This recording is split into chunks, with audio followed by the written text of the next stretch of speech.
We could talk about the NBA. And we are live on the JAKIB Media YouTube channel.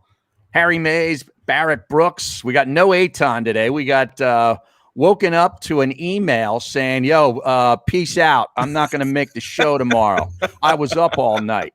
Now, do you know how many times I've been up all night and I've gone in and done radio shows? Hell, I've had my best shows. Too many to count. Right. I can tell you that.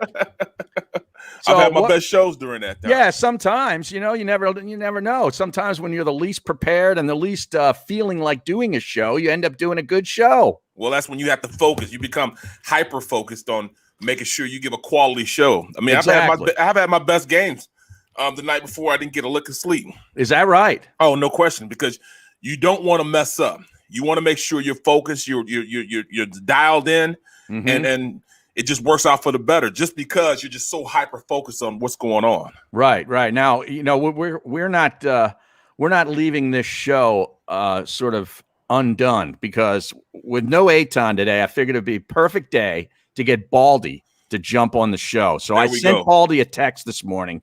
He got back to me almost immediately and said, what time? So not only is he going to join the show, he's supposed to be on right about now. He's going to start the show with us. It's a big guest if we allow the guest to start the show with us. Absolutely. Right?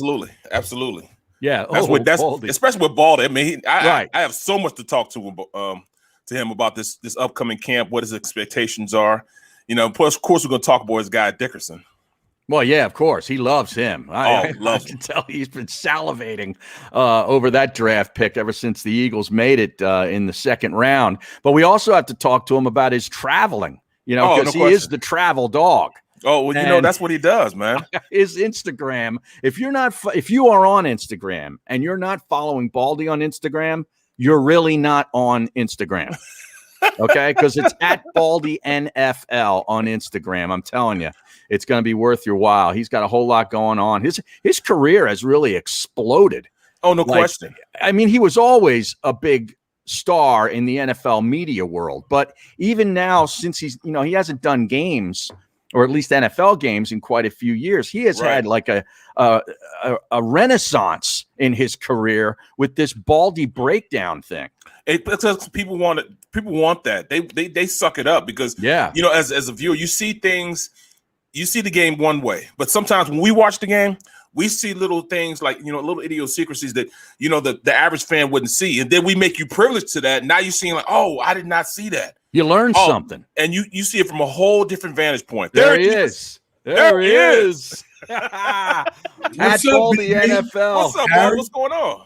How you doing, guys? Oh, we're doing great, man. We were just talking about you, saying that, it's a big guest if we allow the guest to start the show with us. And I figured, right?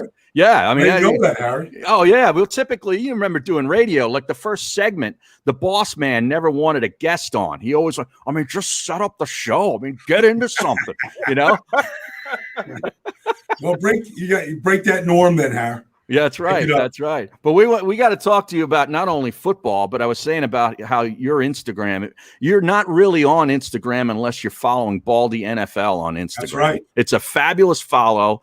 And, you get to sort of travel around the globe with Baldy. He might be swimming with sharks. He might be, in a jungle somewhere, confronting a bison that's walking across the road. I know to do that, Harry. That's true. That's true. You know what? Let me tell you this, though. I started my media career. I didn't just jump on radio. I called Baldy. I was selling synthetic turf fields. Okay. So I called up Baldy. I said, Baldy, hey, man. Because before that, during the, run when I was with the Steelers, my last 2 years, we were supposed to play in the Super Bowl. We were supposed to all Pennsylvania against the Eagles. We didn't make it. The next year we do make it. We win it. But during that time period, I called Baldy, and Baldy was like, hey, man, we'll sit down and watch some tape with me. So I would go to his house and we would watch tape, and he was saying, well, what is Russ Grimm trying to get with this? What is his purpose right here? Or, why is this doing this? And we just talk it out. Yeah. And we started doing that for like 2 years. So I didn't think anything of it. So then I start selling synthetic turf. I retire. I go back to school, get my MBA. I start selling synthetic turf field. I was like, I got to get back in the game somehow. So I called Baldy. Baldy, can you get me in a building? He said, no question. Be here tomorrow. I go in. He walks me in. They give me the job immediately, even though I'm intern and I have to serve them donuts and coffee all day, you know. But I learned what it is to be a producer / host from this guy, you know, just walking me through, taking me under his wing, man. So that's how I started my really my media career as far as getting into the building. He got me into NFL films. That's where you are now. I'm here now, Barrett. But then Harry, there was the fatal mistake of introducing Barrett to Sterling Sharp. Oh. And that just went in a whole different direction because there's only one Sterling Sharp in this world. Right. The most talented individual there is, but you better have some thick skin. No question. Sterling's going to test you right away. And he obviously took a liking to Barrett right away, worked with him on camera. Barrett, really started sharpening his skills, and the rest is history, as they say. Remember that time the first time he gets me in front of the camera, and he's making me a demo reel. So we're in the camera room, and you can draw on the board, and it'll show up on the film. So I'm breaking down the lag draw with Jason Peters, and this is actually where everybody started talking about the lag draws when I broke it down and showed Chris Collinsworth. I showed it for him on the show. I showed him what the lag draw was. Jason Peters threw the defensive end up the field, and then he went and got the backer, and then, Shady McCoy ran in behind, ran for a touchdown, So I showed him that play. Then every play after that was lag draw. Well, I'm supposed to be drawn up on the board. So, Sterling's sitting there talking to me. Yeah, lag draw. Yeah. Jason Peters. You throw him up the field. You going to show me what you're talking about? And I'm talking to him. I'm not showing him. I'm not writing anything. Yeah. So he's sitting there giggling at me because I'm not writing on the board, trying to show everybody what I'm talking about. I'm just talking it through instead of writing it through. It was crazy, man. But he's sitting there, just laughing away. I'm like, what are you laughing at? Oh, that's right. I'm supposed to be drawing on the board. I was nervous, couldn't think. Man, it was crazy, man. That's awesome. Well, Baldy, nobody gets more excited for football than you. What is the biggest thing that you're looking forward to this season? Well, we haven't had a repeat Super Bowl champion, since Tom Brady did it with the Patriots back in 2003, 2004. We have never seen a Super Bowl team ever return everybody, not only just the players, but all the coaches. Normally, a team wins the Super Bowl, a bunch of the coaches get plucked off the staff. And I've always said, going back to my days in Dallas when we lost Ditka, we lost a lot of Gene Stallings, we lost a lot of great coaches, that it's harder to replace good coaches than it is good players. The Rams are going to learn that this year. But can the Patriots or can the Buccaneers repeat this year? I mean, it's remarkable because at the start of free agency, they had just a few dollars to work with. They were at the very bottom of the league, and yet they got everybody re-signed and brought back, including Antonio Brown and Leonard Fournette and Shaq Barrett. I mean, the whole group is coming back, and so I guess that's where it starts. Can Tampa Bay and a Tom Brady that will turn 44 during the season, actually in August. Can they repeat this year? I guess that's where it starts for me, Harry. Well, looking at that and talking about free agency, free agency started around 85, 86, around that era, just before the strike. 93, Barrett. 93? Okay. She officially began. They had Plan B, free agency, free agency like in 89, 90. But, it officially started in 93. Well, then before then you could just hide players. You just, put them deep down in the roster, injured put them back reserve. In the back. And you could just protect your players that way. Well, now with free agents being the way it is, I'm seeing a change in how these, big name players, big contracts are wielding what they want as far as these teams, man. I mean, you look at Rodgers at this point, what do you think comes of that whole situation? And, the rest of these guys that are saying, hey, if I don't like this, I'm about to bail. I'm about to leave. Well, I've said it from the very beginning, Barrett, that Aaron Rodgers is going to play for the Green Bay Packers. The Packers aren't trading him. They're not going to trade away the MVP. He's 37 years old. He's going to be 38. He just had his best season ever. And I contend that one of the reasons why he played his best he ever has played is because of the tension that exists between him and the management. Not many people can just, like Brady, just laser focus and go, okay, Mark Murphy, Brian Gutekunst, I'll show you guys what I'm really all about. And just lock in and play the best football he's ever played. I believe that the same issues that he started to kind of bring to the surface this offseason. We're there all year long. And so he just used it as motivation throughout the season. And so they're not going to trade him. I don't believe that it does him any good at all to sit out. I know he's engaged. He's got his girl. That's great. I'm happy for him. But sitting out is going to be miserable. Like, are you really going to choose misery over whatever issues you have with certain people in the organization? I don't think so. And so then you go, okay, camp starts on next Tuesday, July 27th. Is he going to be there? Probably not. But he also can't really sit out 6 weeks until September 12th when they open up, because you're not going to put yourself in a good position to get the timing down with Devontae or, the new slot receiver, Amari Rodgers, or Aaron Jones, whatever. So at some point, I think they have some meeting of the minds, and he comes in, and I think he's going to come in at some point in August and get ready to play football. What did you make of the news that he apparently turned down an extension that would have kept him in the Green Bay uniform for the next 5 years? Do you think this might be just 1 more year in Green Bay, and then he goes somewhere else? Well, it gives him the option, Harry.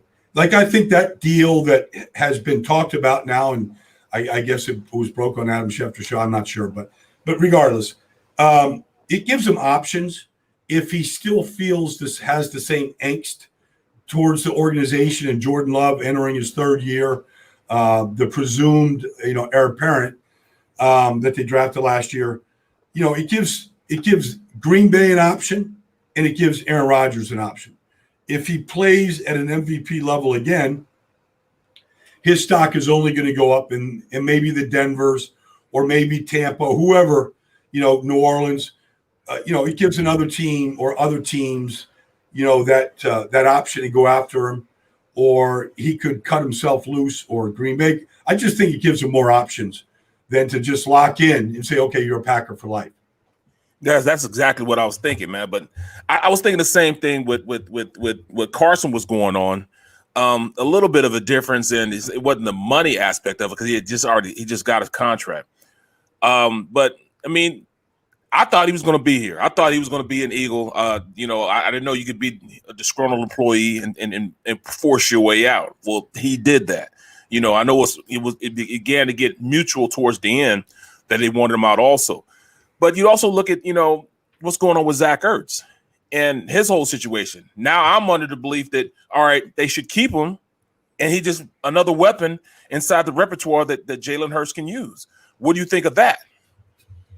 Well, he's under contract. I mean, I don't think anybody's going to trade for Zach Ertz. He's a very limited player. I mean, the Eagles have always had a hard time playing 11 personnel, just because of his limited ability to block. And you really can't put him at the point of attack, and you can't have him blocking the side, strong side, in the run game. I mean, he's just limited like that. So, when Frank was here and John DeFilippo, they were running a lot of 13 personnel packages out there, you could really find ways to utilize Zach Ertz.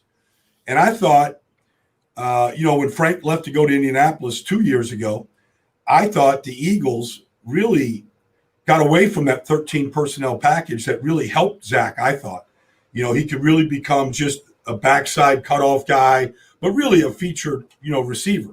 And he was really good at that role and really good in that role. And it showed up in the Super Bowl. It showed up in the NFC Championship game against the Vikings.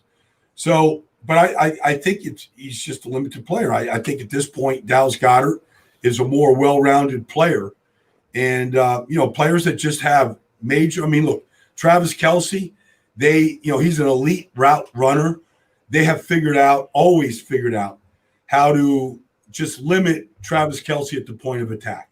I mean, they just as great an athlete as he is, he's not a good blocker either. But he's better than Zach. And so that's the issue, is how do you build an offense, that includes Zach, but yet kind of hides his weaknesses. Because it's not easy to do. You got to almost march two tight ends out there a lot of times, when most of the teams in this league, run 11 personnel. The Rams are 11 personnel team, one back, one tight end, but they use their receivers in stacked tight formations to really seal the edge. in unison. You always see Cooper Kupp or Robert Woods or, some of those guys that they have there, sealing the edge like a second tight end. Just like Pittsburgh. That's what they do. I mean, they did that with Hines Ward for forever, when you were there. Hey, Baldy, it's been so long since we talked to you. I mean, so much has happened on the Eagles front. Doug Peterson, 3 years removed from winning a Super Bowl, is out of a job, and they got Nick Sirianni and a very young staff in here. What was your first reaction, to Doug and the Eagles parting ways? And then what do you anticipate with this new staff? Well, I was confused because if the problem was Carson, I'm not putting it on one person, but if your quarterback isn't talking to your head coach, that's a problem. Yeah. And not just your head coach, but the coach that calls the plays. If your quarterback and your head coach aren't communicating at all, it's going to be a disaster. So it was dysfunctional. But once they traded Carson to Indianapolis, I thought, okay, now let's let Doug start working with Jalen Hurts or whatever the plan is. And then when they got rid of Doug, I thought, all right, you're throwing the baby out with the bathwater. I just didn't understand it. I really didn't. But, once they did that and they started going through the process of, interviewing Brandon Staley, he didn't want to come, or Arthur Smith and Arthur Smith. And so he didn't want to come, and he signed with Atlanta. I mean, those were the first two guys out of the box, and then they started going through all the other guys. And then they got to Nick Sirianni, who wasn't on their list to start with, and was, I was like, okay, is Nick ready for the job? But then, once I started talking to the players, they like Nick. I mean, to a man, they like Nick and they like the staff. They like the way they communicate. They like the way they explain things. They like the way they are on the field. I mean, Nick Rallis is the linebacker coach. Nick Rallis is 27 years old. He's the linebacker coach. Right. I was around him. I was around him in Indianapolis a couple of weeks ago. He learned from Mike Zimmer in Minnesota. He's been up there coaching the linebackers there. I mean, it's a young staff. I mean, I've never heard of a 27-year-old position coach ever. And that's where they're at. And so they're a group of teachers. And yeah, there's they've got Stout, Jeff Stoutland, the offensive line coach. I mean, that was a blessing that they were able to keep him. But, it's a young staff, but I think you got to see what they're going to be like on game day when they got to make critical decisions in the heat of the moment. That'll be the first way that we sort of test them, and then we can kind of evaluate the game plans and what they're trying to do, because that's what we do in Philadelphia. So, I don't think we can really evaluate these guys until game day, in what they do. So maybe starting with the Falcons. Well, absolutely. They have the linebacker coach is 27. The special teams coach right around the same age. He's a coordinator, special teams coordinator. The youngest guys ever.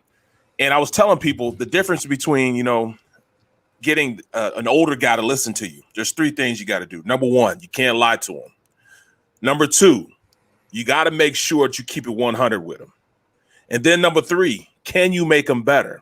And at this point, I'm thinking that the older guys are kind of buying into those three concepts, that they can make them better players. They're not going to lie to them, and they're going to keep it 100 to them. If you could do those things, I believe they'll go. But man, that's tough, going with a team that, with young coaches like that, especially when you have old crafty veterans like Kelsey and those guys. But if you have them in your corner, they'll get the younger guys on board also. Well, look, the offensive line basically is going to listen to Stout. All right. And Nick wants to run the football. So, Stout's going to be excited. Lane Johnson, Brandon Brooks, they're going to be excited.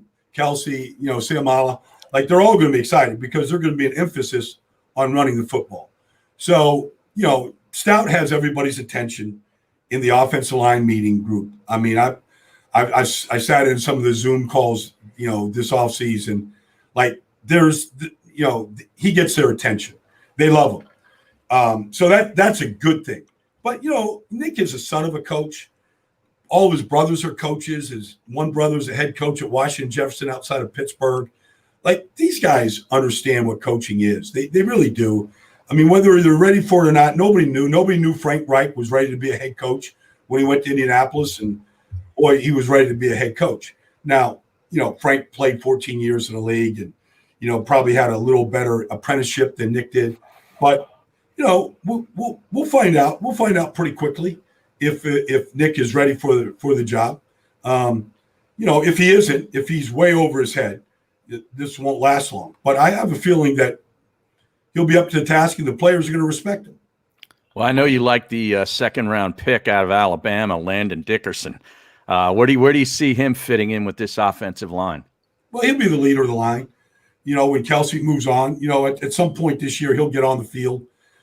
He just has, he's an amazing person.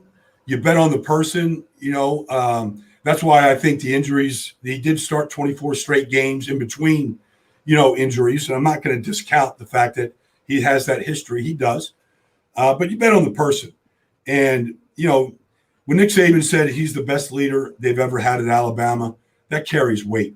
Mm-hmm. When, they were struck by COVID at Alabama a year ago, like every college program, and he built the gym at his house and, stocked it full of Gatorades and, protein drinks. And, he just took charge. He had 40 players working out at his house on a daily basis. He's doing what Lane Johnson's doing right now at his house in Morristown.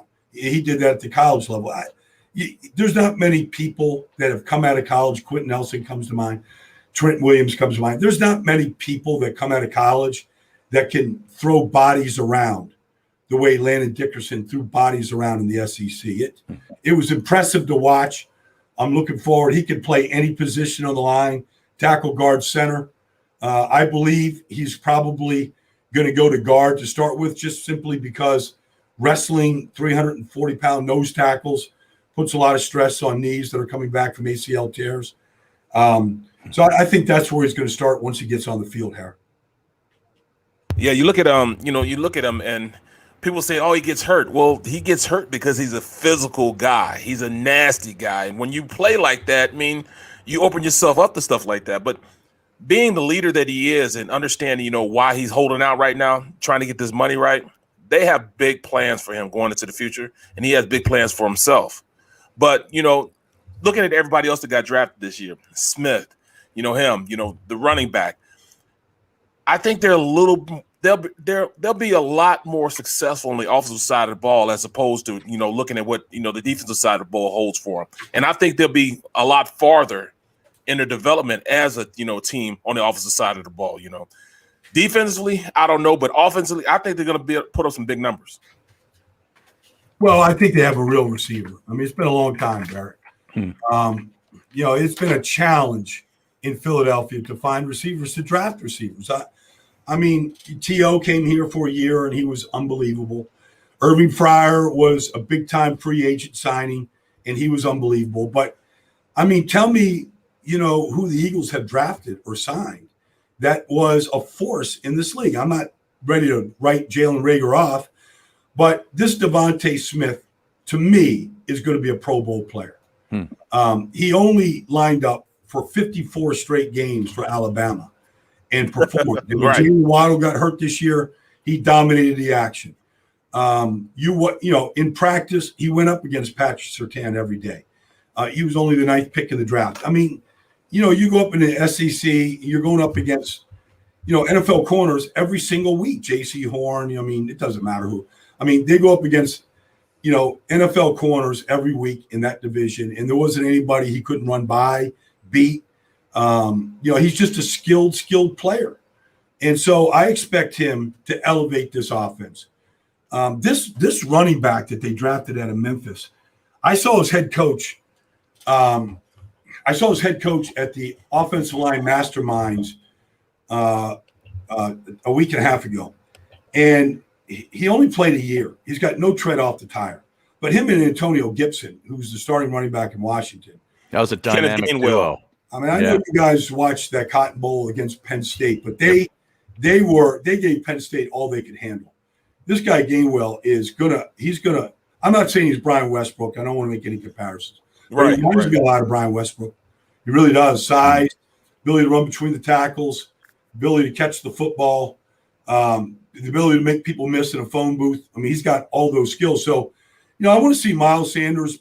I think this offensive line, And I'll say this. I think this can be a top 5 offensive line. I know Lane well. I think he's healthy. Brooks is healthy. Dickerson's coming. The battle at left tackle is going to be a good battle. I can't. Great battle. Great battle. Who do you think ends up winning that battle? I think Jordan Mailata wins it. There's just not many guys on the face of the earth that can run like that, that have that kind of size and that ability to move bodies. I know, that Andre is 20 pounds heavier. We'll see how that translates in the run game. But I think Mailata is going to win that job. And if he does, regardless, the offensive line, if they're really good the way I think they can be, I think they're going to run the football really well this year. It's Jalen's strength. And so and Nick Sirianni wants to run the ball. So I think that's a good starting point for any team that wants to kind of get out of the cellar and put together just put behind them just a miserable 4-11-1 season from a year ago. Well, let me play devil's advocate then. We're looking at a team that, like you said, they're going to run the ball. The quarterback position, that seems to be the elephant in the room. Does Hurts have it, or does Hurts need a little more to stay and keep this position here in Philadelphia? Well, I've got to know Jalen this offseason. I worked out with him. He works out at 5 a.m. I mean, he does everything right. I mean, he's son of a coach, great leader, natural leader. He's on, I don't know if it's on record, but he said the only guy that ever coached him, ever. And he had 4 guys at Alabama, and he had the guys in Philadelphia last year. He said the only guy that ever coached him to make him better at the position was Lincoln Riley. He said he never got that from Lane, Lane Griffin in Alabama, or, any of the guys, Sark, all the guys that were there, Dabos or Brian Dabos. I mean, none of those guys coached him. They just, here's the play, here's the scheme, go play. But Lincoln Riley, and he did make a huge jump at Oklahoma under Lincoln Riley. So I want to see Brian Johnson, the quarterback coach, or Shane Steichen, the offense coordinator, or Nick Sirianni. I want to see these guys coach him. He wants to be coached, meaning coached hard, footwork, follow through, aiming point, like all the stuff. He wants it all. So let's see if these guys coach him hard and see what kind of improvement. I don't know yet, Barrett, if he can throw the ball with touch, pinpoint accuracy. I saw him drop. I told him he dropped his eyes too much at the end of the season last year when the rush was coming. Can't win like that. He knows that. So let's see. Joe Flacco's waiting in the wings if he can't do it right now.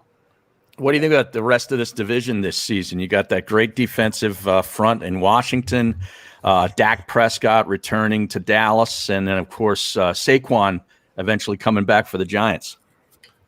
I like everything about Washington. I think other teams should really look at what they're doing. They're building a beast in Washington, and not just on the defensive front, but throughout. Adding William Jackson and adding Jamin Davis, and getting Matt Ioannidis back. Temple Tough, yeah. But they're building around the quarterback. And so many teams go out and overdraft a quarterback and then try to figure it out. They're building a great team around the quarterback. And whenever they're ready to go find their Josh Allen, to go find, their star player, their Patrick Mahomes, whatever, like there's going to be a really good football team. And so they're using all the resources to do it. And so I think defensively, they might be the best defensive football. I know Chase Young won the Defensive Rookie of the Year last year, but he's got a lot of room to grow, a lot of room to get better. And I think he will. Sweat got better also. Yeah, he's gonna get better. And so I like that team. Dallas, I think their offense is going to be really good, especially if the offensive line stays healthy. But defensively, you can put Dan Quinn in charge, and you can make a lot of changes. I just don't see it. I don't see the talent on the defensive side of the ball to be, in the top 20. Like, I just don't see it. The Giants, I got to see what kind of health Saquon's in. I want to see if the quarterback can take care of the football. I want to see if the offensive line that has not been addressed can really improve. because they lost their best player in Kevin Zeitler, and so up front, and they didn't replace him. So I want to see if their offensive line, and I have questions, major questions, about both tackles with the Giants. Defensively, they're going to be a really good football team. They were last year. Patrick Graham is a really good coordinator.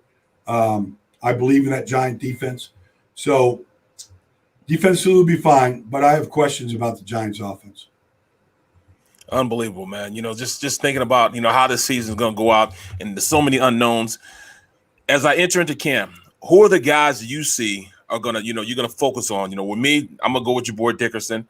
I'm also going to look at, what Hurts is going to do. But my major point of emphasis is to see what that cornerback position is, where Maddox is who's going to step up opposite of Slays. And Maddox, who's it going to be? Well, I agree. I mean, I'm a big Zach McPherson fan. I covered him. He was at Penn State. He transferred to be with Matt Wells at Texas Tech. I do Big 12 games on Saturday. I had him in the Hula Bowl this year. Rex Ryan coached him in the Hula Bowl. I asked Rex day one, like, which guy do I need to go watch? He goes, keep your eye on that McPherson, Baldy. Like, he can play corner for me. He can run. And, you just watch him run with the receivers all week there. There's something about that kid, I believe, that has a chance opposite Slay to step up. There's major – they have to rebuild the whole secondary, Barrett. I think McPherson can be a part of it. I like this safety from LSU that they drafted. Stevens. He was kind of a dime linebacker, at LSU. That drop down safety. Everybody's got to play three safeties. I think he can play that role that Malcolm Jenkins played so well for the Eagles. Absolutely. He looks like that type of a player and hitter for me. I'm excited to see him. And look, I'm excited to see the receiver. I'm excited to really watch what he can do right now and to see how all the different ways that they try to get him the ball. Love him, man, because I think he's going to be – everybody will think he's going to be a guy that's going to be a deep threat. I think he's going to be a guy that's going to move the chains. Smith is going to be that consistent guy, that safety blanket that Hurts is going to be looking for. And, that's exactly what we need. A number one receiver is going to move the chains. Not necessarily a highlight reel, but there's nothing wrong with going out and catching a 10-yard pass or 15-yard pass. Keep those sticks moving. I look at him in that type of role, and he can be very successful being that guy for him. Well, I mean, I think he's more than just a chain mover. I think he's a big time receiver down the field after the catch. I want to see him, up against the elite corners in this league and guys that, because, if he gets off to a good start, he's going to start to see some of those guys. And, they're going to come up and they're going to challenge him and they're going to say, okay, I know this guy weighs 168 pounds. Let's see if he can get off a press. An NFL press. They were afraid to do that to him in college, but the Jalen Ramseys of this world, they don't fear rookies. In fact, they want to introduce them. Right. Let's see what those corners do to them, in this business. Does Andy Reid get to a third straight Super Bowl this year, or is Buffalo the serious challenger for them? It could get to the Super Bowl themselves. I heard Patrick Mahomes, a month or so ago say that he wants to go 20-0. I've learned to listen to Patrick Mahomes pretty carefully about things that he says. They address the offensive line here. I think it still goes through Kansas City. I mean, Buffalo is on their tail. There's Baltimore they keep drafting two receivers every year to help out Lamar. I think they're still a really good quality football team. There's some teams that can challenge. I want to see what the Chargers do with Staley and, what Justin Herbert looks like in his second season, all that stuff. But I think it goes through Arrowhead. It goes through Kansas City. And I think there's an excellent chance, Harry, that Andy Reid and Patrick Mahomes and that group can bring home a second Lombardi. Love it, man. I can't wait, man. Can't wait. Camp coming up, man. Are you going to spend a lot of time at camp? Well, I'll see you up there. I know that they scrimmaged the Patriots. I know I'll be there, Barrett, for that in August, second week in August. I'm excited. I know you move around a lot. Yeah, you move around a lot. You go to all the different camps, I know I will be at the Eagles and Jets, Giants, Washington, Baltimore a lot, but I got to get to Jacksonville and New Orleans and Buffalo and Indianapolis and Chicago and Green Bay and, That's the whole league. Travel dog. Travel dog is right. Chargers and 49ers are going at it in August as well. I can see myself out there in Carson, California that day. How do you think that's going to go down in Jacksonville with Urban Meyer? Well, I talked to some players that played for him at Ohio State, and they've got real question marks about it, Harry, about how he conducts business, how he did it at Ohio State, and they're thinking that there's no way you could do this in the NFL. So just the discipline, the regiment, the separation of church and state, the way that he runs things.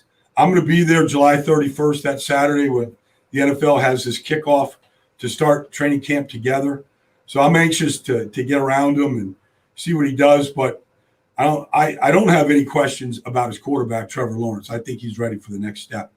But I do think there's got to be I know he's got a young team, but these are professionals, real professionals. So I am a little anxious to see if he adjusts at all. One of our people on the stream, Adam's Exploits, points out that Baldy needs a private jet. Yes. Yeah. You do. That would help me, Harry. That would really help. Wheels up. I know a guy at Wheels Up.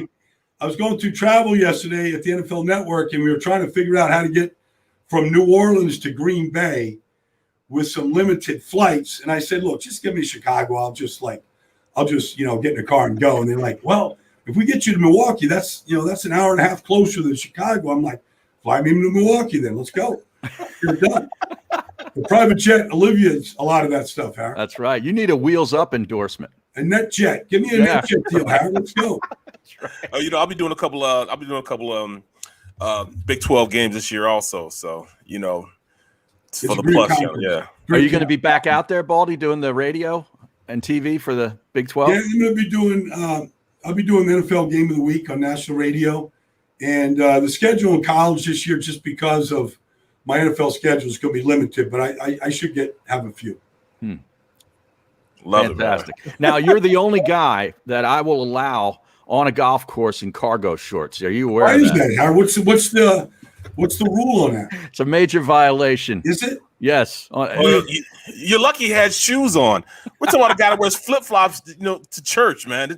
We're talking about Baldy now. You know what I mean? You mean flip flops now? What I tell you. I never thought it was any kind of a violation at all. In fact, I thought when it's 100 degrees outside, I'm not wearing Nike slacks, Harry. Right. Out there on the course, you got to put something on. Right. So I just thought, like, I'm going to lose a dozen balls. Why not just fill my pockets? Right. Let's just be prepared. They have more pockets than board shorts, I guess. Yeah, they do. Yeah.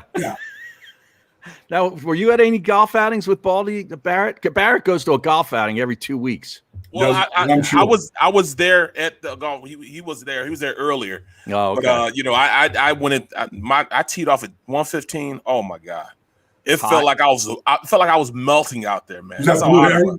Yeah. It was. I know. Crazy, I'm glad. I was supposed to tee off in the afternoon, and I talked to Jaws, and I'm like, get me on that 8:15 time. Give me on that 8:15. We beat a lot of the heat there, Barrett. Well, see, look, that's what I'm saying, man. Usually Jaws puts you with, if he's a guy that he likes you, he's going to put you with the major sponsor. Mm-hmm. So he probably had a major sponsor there, but he said, "No, let me get out of there." That's probably how I ended up at 1:15. Then I was probably supposed to go at 8:15. No. They needed like mega celebrities in the afternoon, Barrett. They were just trying to balance it out. Well, do you have anything to promote? I know you're always doing, stuff like CBD and all this stuff on your Instagram. Yeah, I mean, I got a bunch of stuff, Harry. But I mean, I'm a big believer in this Core Science products. Mm-hmm. Core Natural Sciences. TQLB is the call letter for stocks, but I take all their products. It's been really, really good. I take all my energy and hydrate product to a company called ID Life. They've been really good to me, and I've been promoting a website, Winners Inc. That is just a gaming site, and we've kind of got some experts out there in every sport. Mitch Williams in baseball and Jaws in football, and a lot of different guys for different sports talking about the contest and the NBA Finals and NHL and through baseball right now. So that's been great. Winters has been fantastic. Your career has exploded again. I think. Do you owe all this success to being on the Meat Locker for all those years? Yeah, I do. Yeah, I started there. Yeah, everybody's got to reinvent themselves. I mean, it's the idea that somebody's just going to stay with you for 20 years, 30 years, right? Give you the gold watch, show you the door. Like, you just have to reinvent yourself if you want to work. So that's all I'm about, Harry. Like, I took advantage of the pandemic. I started a couple different businesses. We taught the game of football online via Zoom to different wannabe coaches and scouts and fans out there. So, we got busy during the pandemic. Well, hey, this is the first time I've seen you with your shirt on, man, since social media, man. You're everywhere. Costa Rica, you know what I mean? And I was in El Salvador, Barrett. Like, El Salvador is going to blow up. Yeah? They have this is how good – I mean, first of all, their infrastructure, their road system is best in all of Central America. Huh. But, the dollar is American currency. Like, there's a lot of things that are going on in the right direction. They're building and developing. The beaches are world-class. But they have a direct flight. Listen to this. From Newark to San Salvador, it's about a 4-hour flight. Every day, $80 one way. What? Yeah, $80. And it's a 45-minute shuttle from San Salvador Airport to the beach, world-class beach. I mean, the Olympic surf trials were in Surf City, El Salvador this year. So surfers came from all over the world. It's world-class surf. But $80 one way. Well, see that I learned more than just football from Baldy. Of course. Exactly. I mean, anybody can talk about cover two, Barrett. He's a Renaissance man, Barrett. Yeah. Hey, I'll make sure that every once in a while I'll drive by your house, make sure everything's good, man. Nobody's breaking in for you, Appreciate bro. that. Yeah, Check it out for you, man, because you're never there. But I'll we're gonna have I got some girls that want to have this big party Labor Day weekend. I don't think I have a college game this year, so I miss the parties, man. Yeah, I know. September 3rd, 4th. If the invitations, if these girls do what they say they want to do, then the invitations will be out. You'll be there. Harry will be invited. Wow. You guys make your appearances. I remember the last bash I was at, man. That thing, I don't know if that stopped for 3 days. That was like a 3-day party. I just came back. The next day. I came back the next day just for the food, man. Yeah. You know what I'm saying? I mean, gourmet food. You have chefs out there, cigars, you name it, man. It was great, man. Yeah, we'll do it. We'll do it. Have you seen Vi Sikahema recently? Yes, I saw him. In fact, he was in town from Utah last week. I went to lunch with him and Mark Jordan, former producer over at NBC. I know Mark. Yep. One of the diners, and had some matzo ball soup and some stuff, and we broke bread, and Bob was just kind of catching me up on all the things that he's doing right now. Speaking of a guy who goes on a golf course without shoes, that's Vi Sikahema. Right?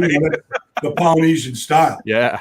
So there's only one way to play golf. All right, who's your favorite? Speaking of that, who's your favorite Polynesian football player to watch out for in college football this year? Can you give us a name? Well, they've got a kid. They've got another lineman up at Oregon. I forget his name. I just met him. They got another Polynesian player up at Oregon, offensive tackle. Offensive, okay. That I think could be ready. The coach, the offensive line coach, just left Oregon to go to Hawaii. He said he's got a dozen of them at Hawaii right now. Wow. Ready to go. So I got to start, breaking down some tape on these guys. That's you see that room right there. He doesn't leave. That's right. I used to work there. I used to get there at 6:30 in the morning. He'd be there, and I'd leave. I wouldn't stay there. I'd leave around 3:00, and sometimes he'd stay until like 10:00, saying, "Well, I got to catch up." Then he'd be on a plane going to who knows where the next day, man. So he gets it in, man. He gets it in. I wish I could come there and watch film with you, man. When can I come up there? We got to figure out a little bit of this, the whole COVID protocols, Barrett, kind of right. It's horrible, anybody from coming in, but if we're going in the right direction, we could get those things kind of relaxed a little bit for that to happen here pretty soon. And that thing is, he's there at 6 a.m. ready to watch film. He has already worked out already. He's already been to the gym. Yeah. No, I mean, otherwise, it's food and football here, Harold. Like, you could blow up pretty quick if you're not getting that in beforehand. Yeah, nothing like that. Nothing like going and it was Baldy would bring Wendy's, and then you'd have Sterling. He would bring Chick-fil-A. Mm-hmm. So we ate good up in it's called the War Room. We just sit there and be watching film over it all day, watching film all day, going through everything. Every once in a while I hear, hey, Brooksy, come here for a minute.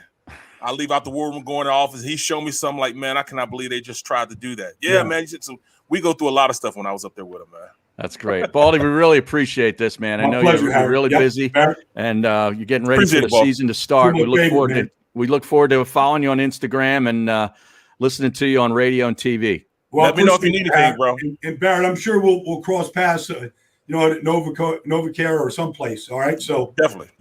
Keep it up, Barrett. We're proud of you. Thanks, man. Appreciate it. You're one of our students that we're real proud of and what they've done, man. That's great. Appreciate it. Okay, guys. Thanks a lot. There he is, the great Baldy, at Baldy NFL on Instagram. Man, I could talk to him for days. Bro, you know what I mean? Can you imagine that? Can you imagine being in the war room? In the war room up in NFL Films. Yeah, it's where they put. It started out just interns, and a guy named Sean. Sean Coffey, former NFL player. He was the lead producer for the show Playbook. Mm-hmm. So he started, hiring guys that were former football players, college football players, and as he built it up, man. I mean, he put a lot of guys that, in great positions to be scouts, spotters in games. Doesn't Coffee work for Jaws too? Yeah. He's Jaws' guy. So they just sit down and watch film all day. And man, after a while, man, you just start seeing so many concepts and so many. I learned more about watching film at NFL Films than I did when I was playing in NFL. Like I knew all the cover 2, cover 3, or if you have a cover 2, the corners are going to squat outside, and if you get a vertical, he's going to latch on a vertical, and then that linebacker. I know all that stuff. I've seen that stuff happen before. I could, I'd be in my stance and I'd see safeties moving and where blitz was going. I could see all that stuff. Right. But then I started seeing stuff from a wide receiver's point of view, not to say, all right, this is what he's trying to accomplish. He's trying to press on the outside, get his body leaning somewhere. That way he can get in and get vertical. All those things I started to, see also. Mm-hmm. So that inside leverage, outside leverage, all that stuff. Yeah. It was amazing, man, because you got different football players that play different positions. And I, took a little bit what I had, gave it to them. They gave me what they had, man. Great experience, man. Great experience. That's awesome. All right, we got to take a short time out. We'll be back with more. We got to talk about the NBA Finals, which ended last night. Oh, that's right. They did play last night. That's right. We got Jack McCaffrey coming on from the Delco Times. Talk about the state of Philadelphia sports. A lot to do right here. Oh, my guy too. The middle. Too. Oh yeah, exactly. Dave Zangaro. Oh, okay, beautiful. That'll be in the second hour as well. So a big show left to go right here on the JAKIB Media YouTube channel. I get scared sometimes. Of a lot of things. Joining in. Decisions. The dark. The dark. But I once heard someone say. But as I always say. It's okay to be afraid. As long as you face the fear. And keep moving forward. Wherever you are in life, count on the name trusted in insurance for over 80 years. Independence Blue Cross. The savoring taste of a good bag of beef jerky is so enjoyable at any time of the day, as long as you can find it. Here's what we suggest. Pure Bull Beef Jerky is our answer, and soon it will be yours. Locally produced in the Philadelphia region, this high-quality, healthy protein snack is easy to secure. Go to steersnacks.com, and you'll see hot garlic, tropical heat, Pure Bull dry rub, and our favorite, Huck and Fod. What's that? Huck and Fod. Go now to steersnacks.com. Welcome to the Wildwoods, the perfect place where you can safely do everything or nothing at all. Catch a wave, take a nap, go for a drive, grab a bite. It's your vacation, and we're doing everything we can to make it a safe one. The Wildwoods. Your vacation, your way. The International Brotherhood of Electrical Workers, Local Union 98, is a proud sponsor of The Labor Show with J. Doc and Krause every Saturday night from 6 till 8 p.m. IBEW Local 98's highly trained and superbly skilled electricians are the best in the business, setting the highest safety standards in the electrical industry. So when you're planning your next industrial, commercial, or residential project, choose an IBEW Local 98 union contractor. Learn more at ibew98.org.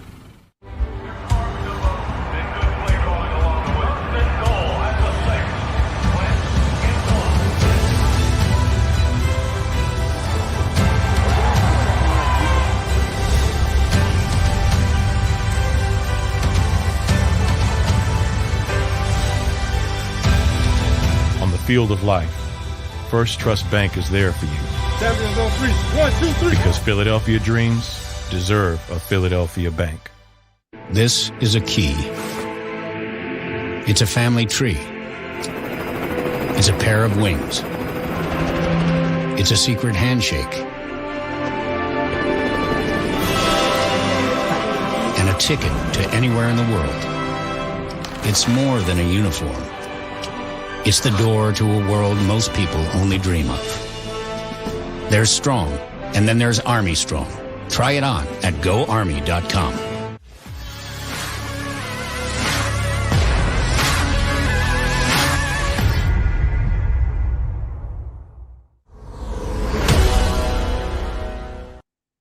All right, we're back live on the JAKIB Media YouTube channel, The Middle with Harry Mays and Barrett Brooks.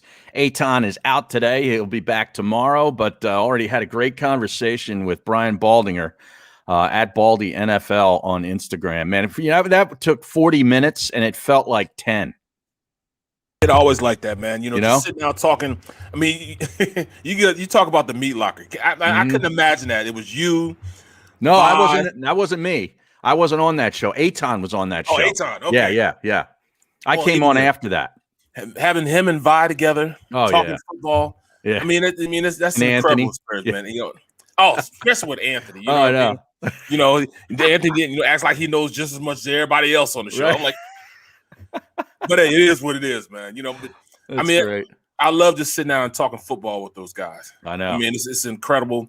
The wealth of knowledge that's in the room when you sit back and you talk more than just cover. That's why I love this show. We talk more than just cover 2. We talk more than just sports. It has a lot to do with just life in general. Mm-hmm. Some of the life lessons he's learned, and how he didn't want me to make the same mistakes he did. So he taught me a little bit about this and that, right. It just helped me out a lot of my career as I started to develop more and more as a host. So, loved it, man. Loved it. Now, SD points out on the stream here, he said that's when Eytan didn't catch a case of the meat locker flu. Eytan would always get the meat locker flu on Thursdays.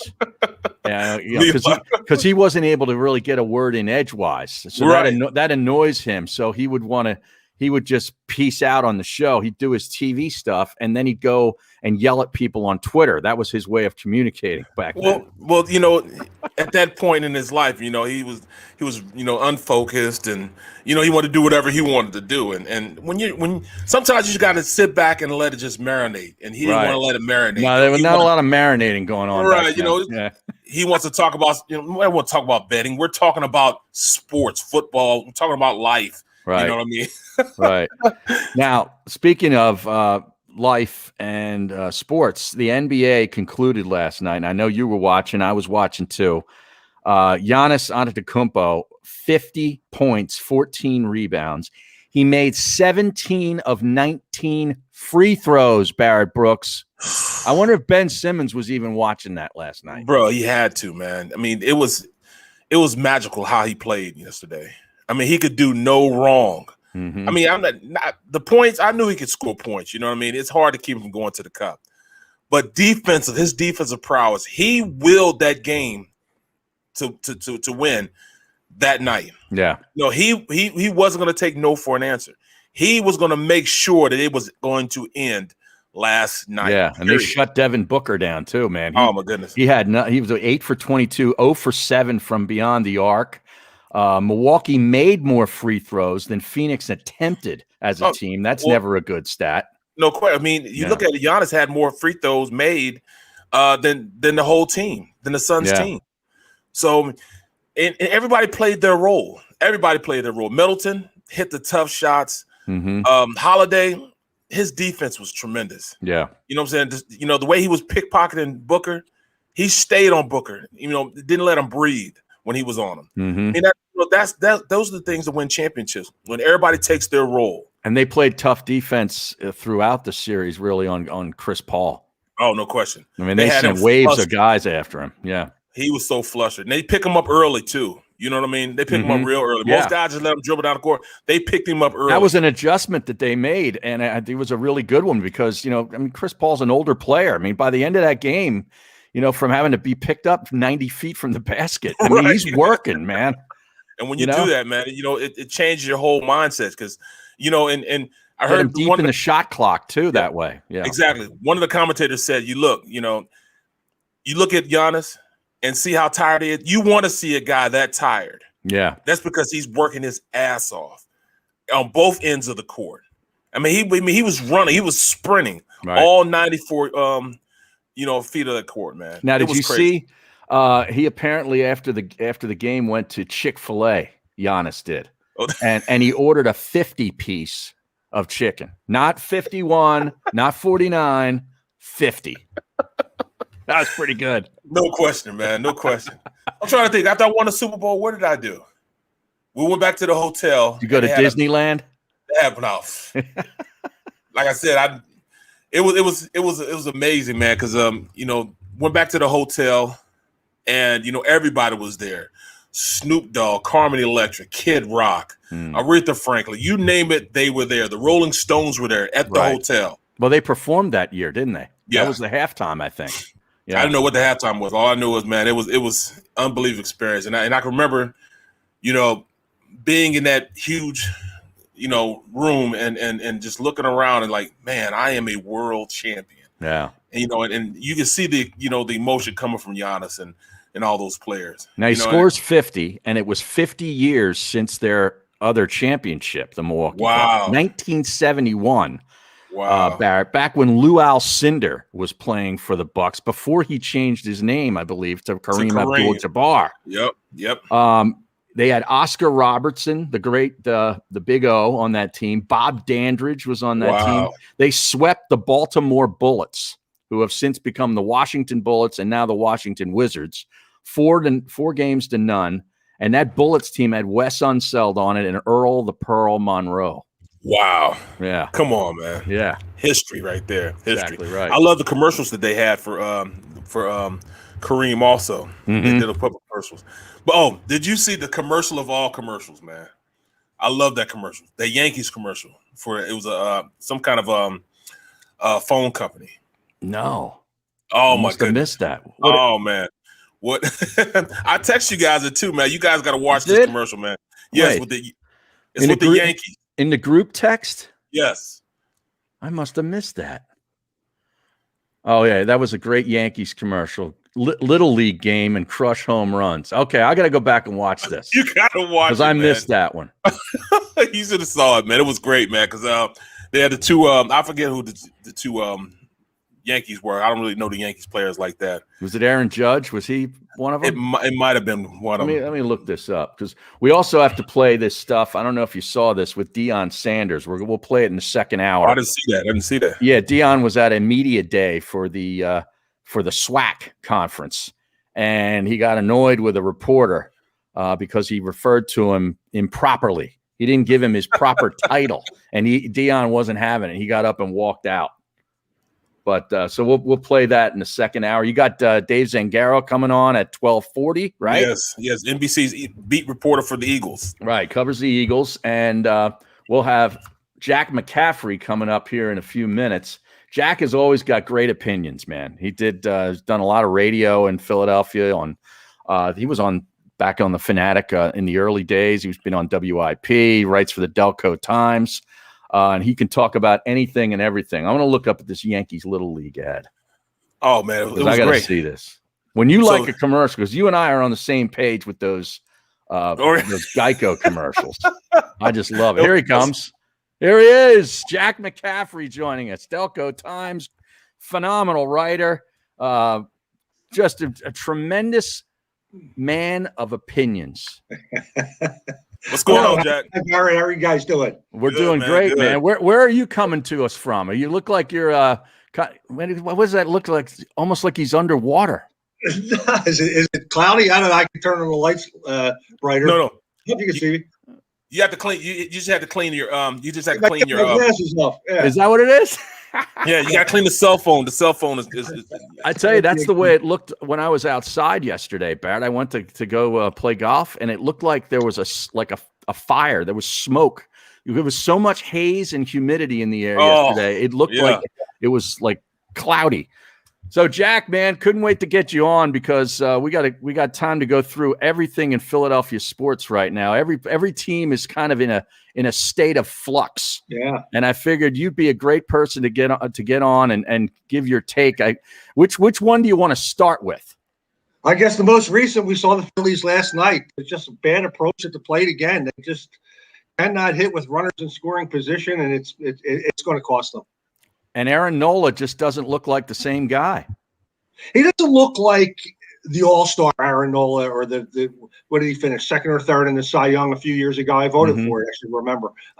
Yeah, he's not that guy anymore. He gave them a chance to win, but he's not paid like he gave me a chance to win guy. Right. You expect to hear that from your third, fourth, or fifth starter. Well, he kept us in the game. He gave us a chance to win. When you're Aaron Nola at this point in your career, you go into Yankee Stadium knowing that there's a good opportunity to draw even closer to first place, and you throw a shutout. Instead, he gets into the fifth, sixth inning. He pitches fine. He wasn't the reason they lost. No, but he's got to be better than that if they expect to go further. Obviously, Wheeler has leapfrogged him now and become the ace. So Nola's your number two. I've seen worse number twos. I've seen worse. One more pitcher in there, it might be fine. Eflin's hurt now. That doesn't help them. But yeah, Nola is not what we, myself included, thought that he was going to be. And I guess he's not going to be that. So you're saying at this point, with them being one game over having a winning record, they're going to be buyers this year? It looks like it, and it's always a function of what's going on around you. If they were in some other division, maybe not, but you'd be foolish not to take an opportunity here in this division. It's so balanced. Acuna's gone for the year. The Mets are flawed. The Marlins can't beat anybody. The Nationals scare you, but you show up and you compete. You've got that big payroll already. You've got JTR playing, at his peak. I'd like to see a little bit more from Harper, but how about McCutchen? Who saw this coming? Right. The guy is playing like he was almost like he was an MVP 5-6 years ago. Certainly in June and July, he's been spectacular. Another home run last night. You didn't see that coming. You'll get Bohm back. Hoskins is going to put up 30 or 40 home runs. So you've got a chance to win this division. When you haven't been in the playoffs for 10 years, you can't pass that opportunity up. The problem is, Barrett, like you said, they're going to be sellers. What do they have to sell? They don't have a whole lot to sell. Right. I mean, there's nothing in the minor leagues. Is anybody going to give you anything for Spencer Howard or Moniak or Cornelius Randolph or whoever? I mean, Mick Abel, I guess, is valued, but you just drafted him a year ago. So to what extent are they going to be buyers? Not great, I would think, but just pick up a piece here or there. They obviously need a closer. I had high expectations for him too, man. Look like Moniak. 5 years. It's been 5 years since they drafted him in the first round. 5 years, man. Right. He's had one big league home run, and he's hitting, I think, 250 something at AAA. They brought him up last night in a roster move. They sent him back down today. He's never going to be the anywhere near worthy of the number one overall pick in the draft. Worse than Markelle Fultz, if you can imagine that. When you think about it, when you put it in perspective, at least Fultz played in the major leagues. Yeah, that's the thing that I think that frustrates me the most. I'm obviously kind of out on baseball as an overall sport over the last couple of years, and a lot of it has to do with the fact of the frustration with the Philadelphia Phillies and their lack of developing young players. No, it's been brutal, and really what you're seeing now is the whole McPhail, Clentak era come to life. Mm-hmm. It's come to the front, and you've got nothing to show for your analytics in the minor leagues, and you've got a very I don't want to be clear when I say this, a bad baseball team at the major league level. By that I mean a team that has bad approach at the plate, bad approach from the bullpen, not a good defensive team. They don't field the ball well, right? Yeah, they don't run the ball well. Yep. They don't think. A lot of that comes with you putting together pretty much a rotisserie team. I mean, who on that other than Bohm? I got Bohm and Hoskins. The rest of them are really much guys that you brought in from elsewhere or whatever. They've kind of pieced them together, and just a bunch of guys. Yeah, it doesn't function well as a baseball team. It doesn't, like when you saw, Utley, Howard, Rollins, Hamels, Burrell, that group who came through the organization, and then I'll go back to ancient Greece with Schmidt, Boa, whoever. Hey, I can go back to ancient Greece with you, Jack. Those guys were all. A lot of them came through. Then you supplemented them with Gary Maddox and Pete Rose and Carlton. Right. But you really have nothing no structure that has come through the organization to build around. But there they are in a very weak division, and you go for it. It's sports. You take your shot. If I have Bryce Harper and Rhys Hoskins and Real Muto, I'll play. Let's show up and play. We'll play. How disappointed are you in the manager? I had all kinds of high hopes for Joe Girardi coming in here and being, a difference maker in maybe 4 or 5 games during the year. He's disappointed me. Very disappointing. Very disappointing. I made the statement that I'd rather have Kapler. It's only maybe I'm going over the top because at least Girardi is accomplished, but he's got a lot of Kapler in him. He's got a lot of nothing's ever wrong. Never calls out the players. Never criticizes them.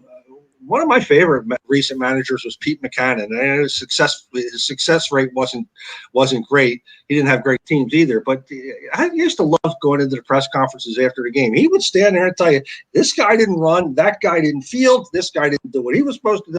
He didn't hold their hand, and Girardi's got a little bit of hold their hand in him. He hasn't been great. He's been better lately. He's been better, obviously, now that they have their whole team together. I'll give Joe this. And last year was kind of a cockeyed season. Let's just, as you say in the horse racing, if you look at the past performances, you'll scratch that out. Okay, we'll go to the next one.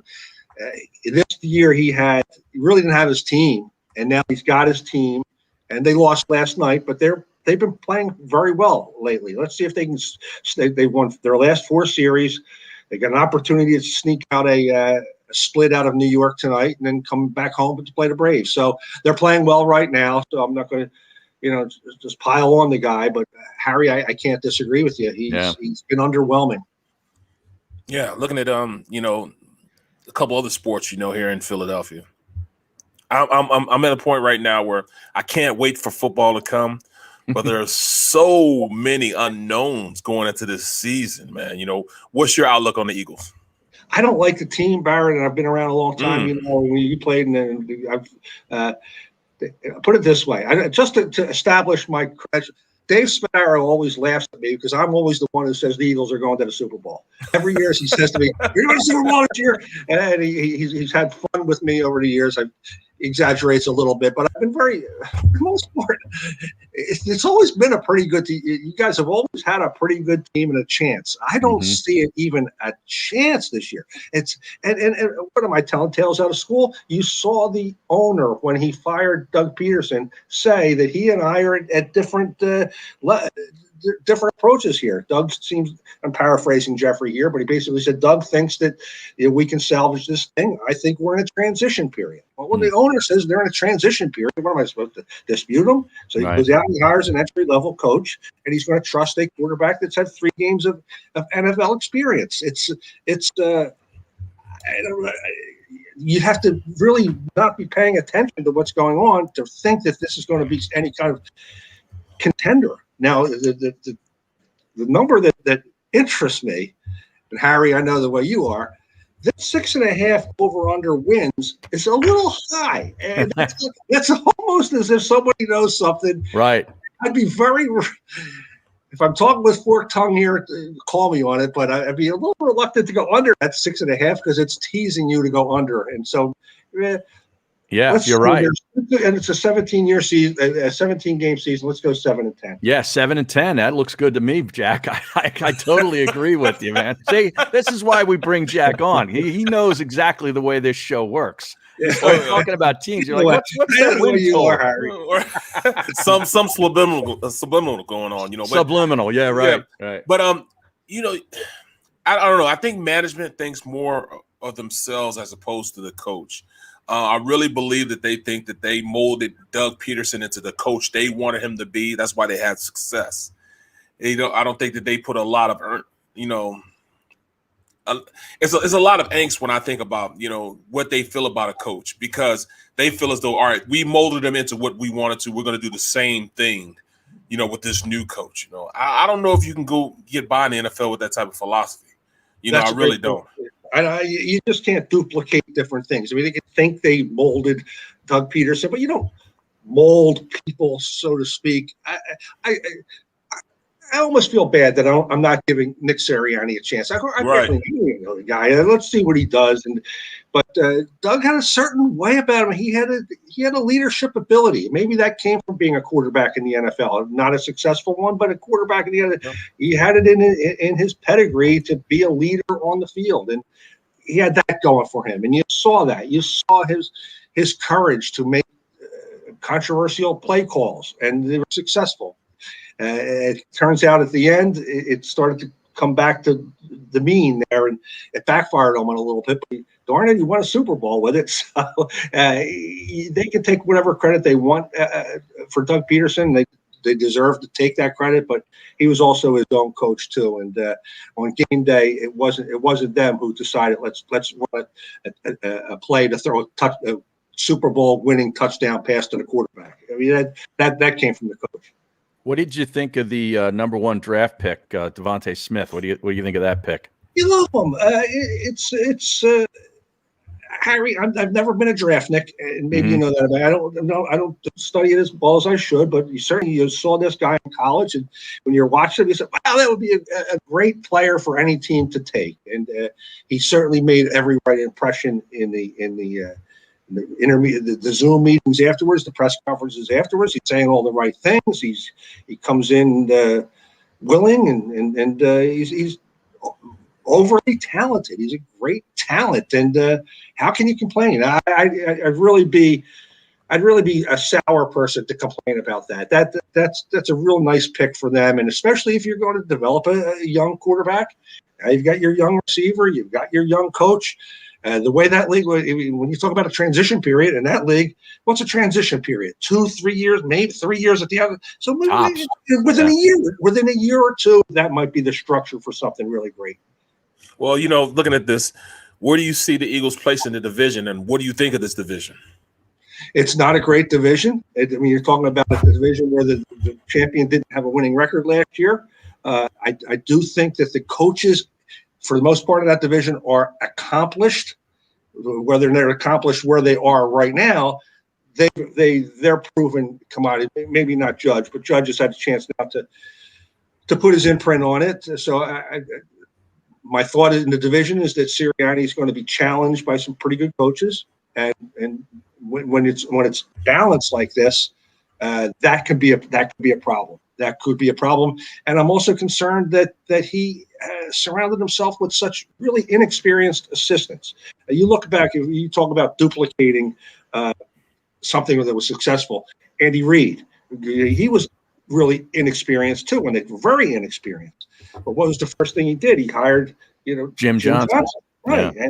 And the offensive coordinator, he was a veteran. Was it Don Howard? Who was it? His offensive coordinator right away. I wish I could remember. And so he had experience as well. I thought he was an NFL head coach at one point. So when you're an entry-level coach like Sirianni, to surround yourself with your contemporaries, basically. If I'm not mistaken, he hired one assistant coach over 40 years old.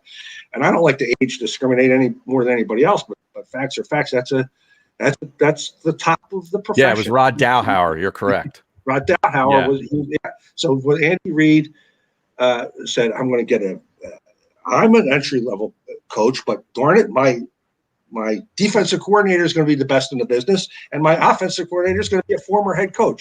Mm-hmm. That's not what Sirianni did. He surrounded himself with guys, his contemporaries, and times have changed even in the 20 years since Andy Reid first started here. So maybe this is something that'll resonate with the players, this generation of players. But I would have preferred to see him have a more experienced coaching staff around him. I hate that though. Because I mean, I've seen guys like that. Where they ties are, all right. Then when I become a head coach, you take me, and I'm a. They mean it because coaches talk, it's coaching fraternity. And that's what happens. I mean, it happened in Dallas. Jerry Jones and Jimmy. Those guys. Played together at Arkansas or something. Played together at Arkansas, and they said, "Hey, when I own this team, you're gonna come be my coach," and they had some success with it. I don't know necessarily if it's going to work with these guys, but I will say this, and I've been saying it for the longest time. I just said it with Baldy. If you could teach these older guys that you can, number one, not lie to them, keep it 100 with them, and teach them that you can help them get better, man, they'll ride with you. And I think this team has a little more talent than people will give them credit for, especially on the offensive side of the ball. I think they're going to be really good on the offensive side of the ball simply because the offensive line, if they're healthy, and I need to stop saying the offensive line will be a top offensive line in the league. Oh, you think so? I think so. Yeah, top 5 offensive line. My expectation to be a top Barrett's a glass half full guy, Jack. I'm more of a glass half empty guy. That's why we work together. I agree with you that they've got some talented players. Let me get on the record as saying I'm a Hurts guy. He's going to be fine. You're going to win with this guy eventually. So now you got him. He's got all the talent in the world. You got Smith, who's got all the talent in the world. Goddard's now going to really coming into his own. Let's see if he can become a Pro Bowl player or not. Trying to duplicate Ertz, it's going to be difficult, but he's got a lot of skills. And then, Sanders is he's got opportunities. He's shown that we give him the ball, he can. Yeah, I like Sanders.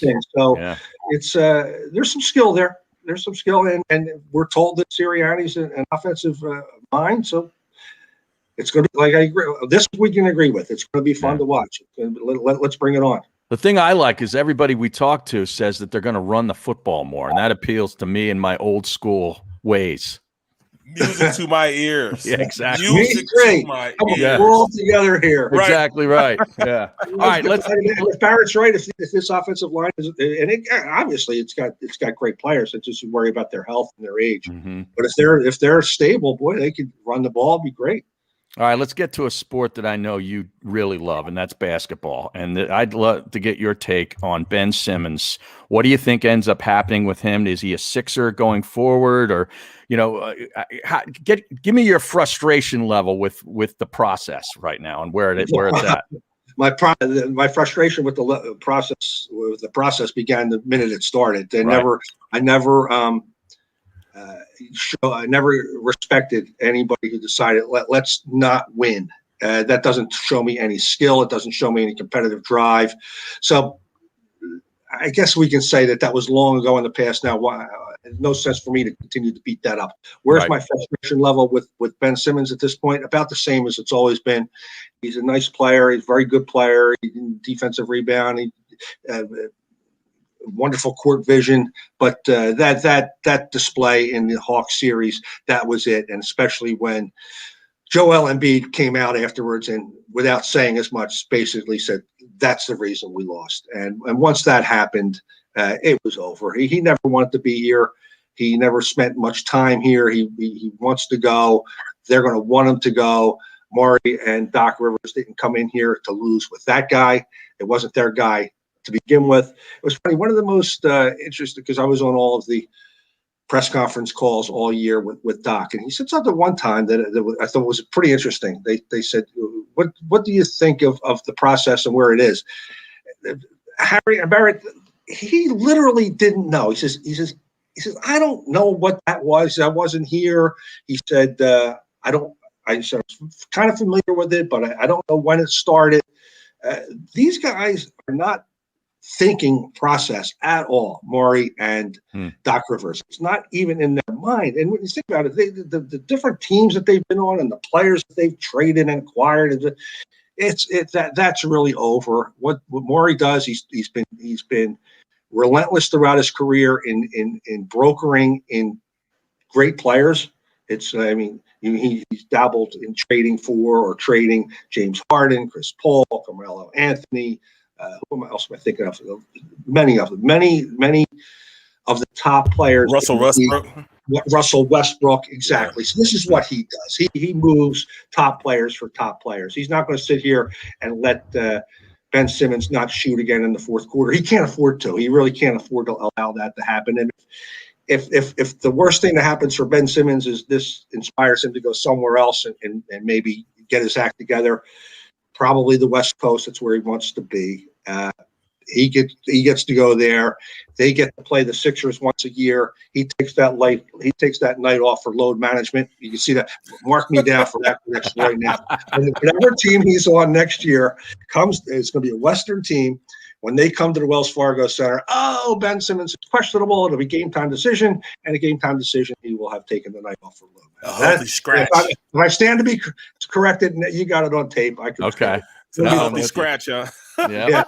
I can see that. So the fans have had it.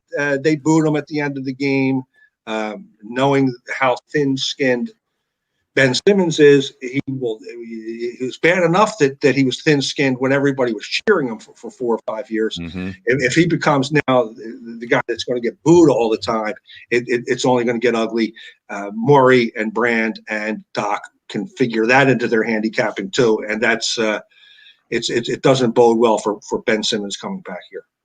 Highly doubtful that they end up getting a guy like Damian Lillard, but wouldn't it be great to just fantasize for 2 seconds about Damian Lillard and Joel Embiid? Yeah. Oh. Yeah, that would be perfect for them. You know, I don't know about McCollum, but McCollum wouldn't be bad either. Something along the lines of what you're looking for, either one of those. But obviously, Lillard is a Hall of Fame player. Well, you know, looking at it, I'm not a believer in Embiid having a small amount of time to maximize his potential as a player. I think the way he's changed himself to change his game, I think he's going to be healthy from this point on, simply because he's shown the ability to be healthy. You know, he came back from what we thought was going to be an injury that was going to put him out. He came back and played masterfully basketball games.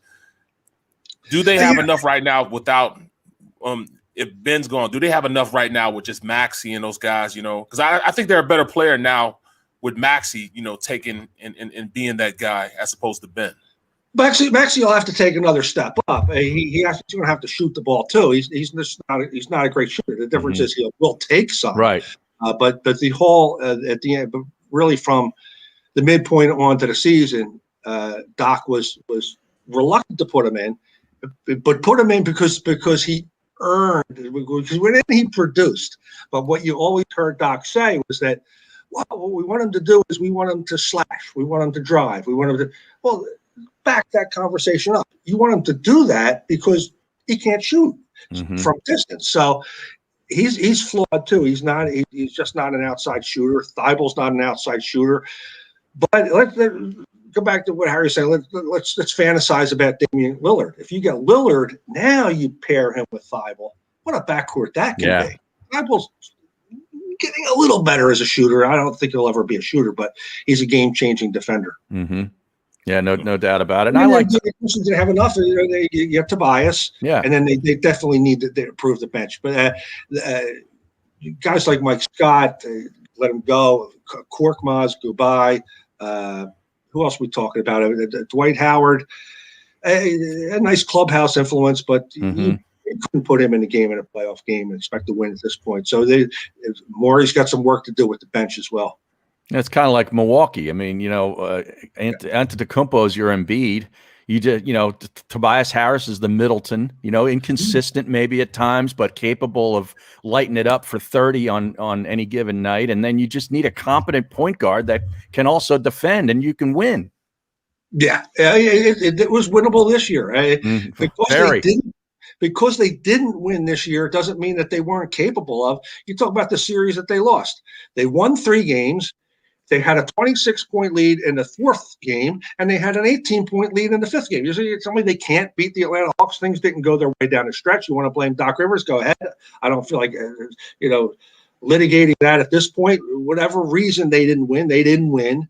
But you can't tell me that a lot of times sports is just a break here or there. They win that series, and who knows where they could go. Again, they won 3 games and had a 26-point lead in another one game. So that's how delicate it can be sometimes. And if you don't mind me going back to the process, if you would, that's part of the problem with the process is you can make all the right moves, but if the other team's good, and maybe it's just not your day, and it wasn't their day, in so to speak, in the Atlanta series. It just wasn't. You're close, but things just didn't break their way. Yeah, I caught myself last night saying shoulda, coulda, and woulda. I mean, you look at, it was right there. They could have beat Atlanta. You know what I'm saying? And I think they matched up well against this Bucks team. Right. Yeah, that could be that could have been the Sixers. And I thought then I brought myself back real quick. Like, what the hell am I doing? Don't do that to yourself. I did the same thing, Barrett. Not only did I went even to another level, I was imagining, saying, well, that really envisioning. You saw the way Giannis was celebrating. I'm thinking that could. I was picturing Joel. What would Joel have been in that situation? I literally was doing the same thing when they were hugging the coach. I said, well, that could have been Doc. So you're not alone, Barrett. I thought I know exactly what you're saying. Well, on the way out here, Jack, where can the people find you outside of the Delco Times? You on social media? You still doing any radio? Yeah, I do. Occasional spots here and there at various radio stations, and certainly DelcoTimes.com. And I always post my columns on Twitter at Jack McCaffrey, and you see my spelling of my name there on the screen. So McCaffrey. Yes. Okay. So it's on Twitter, and you always hear me on various radio stations, and I'd love to come back with you guys anytime. Thanks. Absolutely, man. Appreciate it. Appreciate you, man. Glad Thanks to reconnect. a lot. Yeah. My pleasure. Thanks, guys. All right. Thanks a lot, man. Love touching base with Jack. It's been too long. He can go on anything, man. Right. College sports too. Loves college hoops. Oh, I should have got into boxing. it, man. He's a big boxing aficionado. You know what? I kind of lost, boxing. I mean, it used to be back in the day. I can remember the fight parties my mom and pops used to have and all that, man. But now, man, this Paul and what's his name? That's not boxing to me. What is that? You know what I mean? Yeah. Come on, man. Yeah. All right, we could take a short time out. Then you and I are going to come back, and we'll be joined by Dave Zangaro at 1240, who covers the Eagles, does a great job covering the Eagles, and for NBC Sports Philly, right? Yep, NBC Sports. One of my guys at the job, man. Harry Mays with Barrett Books. We'll be back on the JAKIB Media YouTube channel. Don't go anywhere. I get scared sometimes. Of a lot of things. Joining in. Decisions. The dark. The dark. But I once heard someone say, But as I always say, it's okay to be afraid. as long as you face the fear. And keep moving forward. Wherever you are in life, count on the name trusted in insurance for over 80 years. Independence Blue Cross. The savoring taste of a good bag of beef jerky is so enjoyable at any time of the day, as long as you can find it. Here's what we suggest. Pure Bull Beef Jerky is our answer, and soon it will be yours. Locally produced in the Philadelphia region, this high-quality, healthy protein snack is easy to secure. Go to steersnacks.com, and you'll see hot garlic, tropical heat, Pure Bull dry rub, and our favorite, Huck and Fod. What's that? Huck and Fod. Go now to steersnacks.com. Welcome to the Wildwoods, the perfect place where you can safely do everything or nothing at all. Catch a wave, take a nap, go for a drive, grab a bite. It's your vacation, and we're doing everything we can to make it a safe one. The Wildwoods. Your vacation, your way. The International Brotherhood of Electrical Workers, Local Union 98, is a proud sponsor of The Labor Show with J. Doc and Krause every Saturday night from 6 till 8 p.m. IBEW Local 98's highly trained and superbly skilled electricians are the best in the business, setting the highest safety standards in the electrical industry. So when you're planning your next industrial, commercial, or residential project, choose an IBEW Local 98 union contractor. Learn more at IBEW98.org.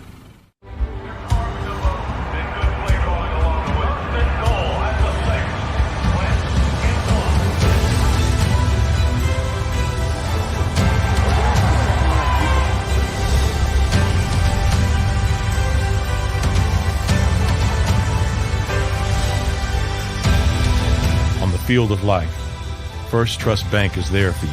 Champions on 3. 1, 2, 3. Because Philadelphia dreams deserve a Philadelphia bank. This is a key. It's a family tree. It's a pair of wings. It's a secret handshake. And a ticket to anywhere in the world. It's more than a uniform. It's the door to a world most people only dream of. There's Strong, and then there's Army Strong. Try it on at GoArmy.com.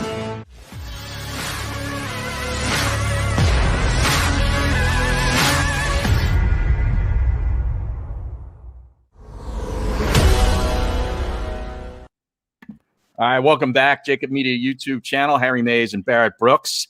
And we got a few minutes here before we get Dave Zangaro on. And I saw something on the stream. Joey B is active on the stream, and he's suggesting we get a guest on. He says the middle needs to get Matt Shea on the show. And I'm looking up this guy. It's Matthew Shea from the show Below Deck. And they're claiming that he's a doppelganger of Eytan Shander. So I'm just sent Xander a text message. I want him to pull up a picture of Matthew Shea, spelled Mathew, last name Shea, Shea. And I want you to decide whether this guy is a real doppelganger of Eytan, because it seems like I have some doubts. Not every bald guy, is a doppelganger for another bald guy. Right. I mean, Eytan has a look to him. He's got, especially when he wears the beard, he has a very, very Eytan look. Yeah. Particular. He looks like kind of unique, especially with the gold chains. When he had the gold chains on the other day, he's just one drink away from having a gold tooth, man. I'm just letting you know, man. Shan, you never know, man. With him, bro. No, you're you right. Never know with Shan, man. You liable to see anything, man. It just depends on what side of bed he wakes up on. Although he is trying to get a little There's the dude. That's him. Now, do you think it's similar, but just because he's bald. I mean, just a little bit, yeah. He might be a mini me of Shan. You know what I'm saying? A little skinnier mini me of Shan. I mean, he could also look similar to Jeff Bezos. You know what I mean? He's bald. Like he's just a bald white guy. You know what I mean? Oh, he just got off. Look, he just got off the rocket. The ship. Yeah. He was on the rocket yesterday. How about that? That lasted all of like 11 minutes or something. Dude, I'd have been so pissed for $28 million. Yeah, bro, I couldn't even finish my coffee. Right. You know what I'm saying? And I paid $28 million. I couldn't even finish my coffee, bro. Right. You at least got to let me finish my coffee, man. I mean, they were up and came straight down. In fact, you couldn't change the channel. If you change the channel, you miss it. Was it 4 minutes? Is that how long? I think they said it was a little under 11 minutes. Oh, 11 minutes. Because he's getting ripped on social media saying no wonder his wife left him. He doesn't last long enough. The guy could buy and sell the planet, and he's getting ripped. Right. Imagine that. Right, he was the only guy that got a divorce and didn't care about giving. Oh, you want half here? Yeah, right. Half. Yeah, you know what I'm saying? Unbelievable. Can you imagine that? Wow. Oh man. Especially over this pandemic, man. We paid him so much over this pandemic. I mean, I hate boxes coming to my house now. Oh, I know, me too. So many damn boxes come to my house because of this pandemic, man. Because it made people lazy. Yeah, I don't feel like I'm just gonna order this. Just go online and order something. Yeah, come on, there man. in 2 days. Now, Joey B says Matt Shea is actually Eytan after he's on a diet for 6 months. Okay, so he's qualifying it now, which I'm glad to see that. We're not going to have Parles on today. He sent me a message saying he can't make it anyway this week, so we don't need any hat odds. Right. On the stream. All right. Yeah. You know, so if they must be in cahoots with each other. He and Eytan. Yeah. Right. Yeah. There's something going on, Barrett, and it doesn't involve us. Right. Something's fishy around here, right? You know. Yes. What is going on? What is going on? I wonder because I wonder if Eytan lost any bets last night on the NBA Finals. Well, if he lost sleep, it definitely was that because it definitely wasn't the kid. You don't think he's blaming the kid? Right. I think it's more so he might have lost on playing, the ping pong. He lost on the ping pong at 3:00 and couldn't get any sleep after that, bro. See, but now he's got that built-in excuse now with a child. They're like, hey man, it can't come on. Kid's sick. Everybody knows I don't have that excuse. Oh, look, dude, I got a grandson. I still have to be on, man. The only time I'm not on is if Jaws wields his power. Right, or the grandson unplugs your internet. You see what happened? Hey, just before the show, I'm logged on and everything, and they're looking at me, and I'm like, I can't hear anything from anybody. I'm like, what is going on? Right, and Barrett could talk. He's talking into the microphone, and Xander and I can both hear you. But you can't hear us, and I'm trying to use like hand signals, like to tell you to, disconnect. We can hear you. You can't. Right. Oh, it was a total mess. Yeah. But then you flipped like one switch, and boom, it was good to go. Right on. And that has everything to do with my grandson doing something. I don't know what he did, but it just clicked in. But it is what it is. He was in the pool all day yesterday, dude. He went out there at 11:00. He and his cousin went out there at 11:00. And then some other kids in the neighborhood came by. So I had like 15 kids in my backyard, dogs barking because the kids are in the pool. They're supposed to be scared of dogs. They're not scared of dogs. They're splashing the dogs with water. The dogs are barking. I mean, it was mass hysteria in my backyard yesterday. Is that right? Everything was going on, man. Everything was going on. All right. Now, I just got another picture sent to me by AJ. He sent this to me on Twitter in my direct messages. This is a dude that he saw at a brewery in Ambler. Is that not Eytan? Now this guy looks more like Eytan because he's got like a ski cap on. I'm trying. What is this? Figure out a way. I got to figure out a way to get this to Xander so we can pull it up on the screen. The screen is the stream is starting to get rid of Eytan. They're trying to get him out of here or something, man. No. They're just searching the area for lookalikes. Right. Is that he has one of those faces that you can't forget. That's what it is. I know. You can't forget it. So if you do see somebody who looks like him, it's you got to take note of it. You have to take note of it. Right. Yeah. Now the other thing would be is if you find somebody that sounds like him. Yeah, exactly. You know what I mean? Because when I think of Eytan, I think more of his sound because he's a radio guy than I do, the visual. Right. Even though we're on, visually here too on the YouTube channel, but I could pick Eytan's voice out of a lineup of 100 voices. No question. He has a unique voice. Yes. Unique voice. Yeah. Now, Baldy said he'd come on anytime. Mm-hmm. He says anytime, Harry. So we might have to tap into that Baldy resource during the football season a few times. I don't want to abuse it though. Right. You know what I mean? Right. Because he does have a specific arrangement with a company where, he made an exception for us here today. Well, you're the guy if you can make him get past his exception. He's usually by the book, man. He may be one of those guys you see as one of those free-spirited guys. No, but he does things by the book, man. He makes sure he crosses his T's and dots his I's all the time. You're right. Yeah. But he does give you that impression that he would sort of be a rule bender. He's not. Right. No, not at all. Not at all. And I was serious about dude, he used to sit up there with his shirt off at NFL Films with flip-flops on, shorts on, cargo shorts on, watching film for hours at a time. Right. Like, dude, put your shirt on, man. Come on now, Baldy.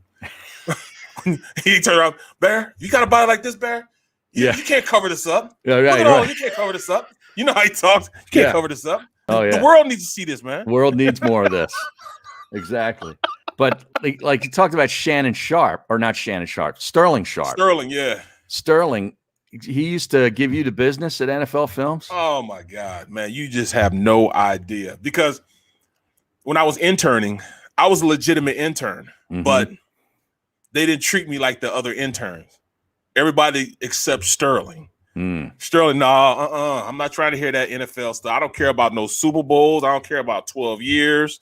All I know is you're my intern now. Wow. And I am a little thirsty. What are you talking about, Sterling? Hey man, could you take these, take this, go get me a soda? I mean, if I'm your boy, you do it for me, right? Yeah. There he is. What's up, bro? Oh, he Dave got the mountain man beard going on. Davey, what's going on, guys? Better watch out. People will start saying you look like Eytan. I got to shave it before training camp. Are you going to shave it before training camp? Well, at least trim it up. Yeah, it'll be too hot. So how's the new house, man? He just got a new house, everybody. Got a new house, man. Congrats. I'm a year in, man. Yeah, man. So it's a year. It's been wild. Yeah, it's good. It's funny. I mean, in the summer, I'm not really there that much. I'm traveling around and down the shore a lot. I was in Maine for a week or so. That's right. You did say that. Where'd you go now? Where'd you go this year? Did you go? Because he usually goes to play. He'll go like Africa or he'll go to Thailand or he'll go somewhere he's supposed to be. You know what I'm saying? Yeah. He goes somewhere he shouldn't be. You know what I'm saying? He was at a place where he was like 10 feet away from a silverback. Yeah, you know what I'm saying? I didn't do anything super crazy this year. It's like kind of tough right now still to travel internationally. So I stayed in the States. I just went to Maine for a week. I still like roughed it a little bit. Did some whitewater rafting and stuff like that. But next year I'll get back and I'll leave the country a little bit. Dude, I don't do stuff like that, man. I don't jump out of planes. I don't go water. You're not a rafting. Thrill seeker. No. Yeah, I'll go out route on my outboard engine on my boat. That's about the only thing that I'll do exciting. You know what I'm saying? I may drive 100 miles an hour every once in a while. But other than that, no, I'm not trying to be a thrill seeker. So Dave, you bought the house. You've been in the new house for a year. So you bought during the pandemic. Yeah, it was a little How weird. was that? It was the whole process. Well, it was my first time going through it anyway. So I guess it wasn't like super weird from that side is all I know. But yeah, I would go and see a house and you'd kind of be limited timing in there and all that stuff. But it worked out. Some people had to buy places without ever seeing it, which luckily I didn't have to do that. I was able to check the place out and go through the process. It was kind of weird. I think what happened was last summer I couldn't travel at all. And I was like, I got to do something. And I bought a house. So this year I kept myself out of trouble and just did a little trip. No, the real thing is he was living with his parents. So he had to buy a house so he can get out from under his parents. He had to do it. He had to do what his parents told him to do. I called him one time. I said, Dave, what you doing, man? I'm fixing this bathroom, man. Something's wrong with my parents' house. The bathroom's messed up, man. I'm like, come on, man. Yeah. Now the thing is, I have two houses to take care of.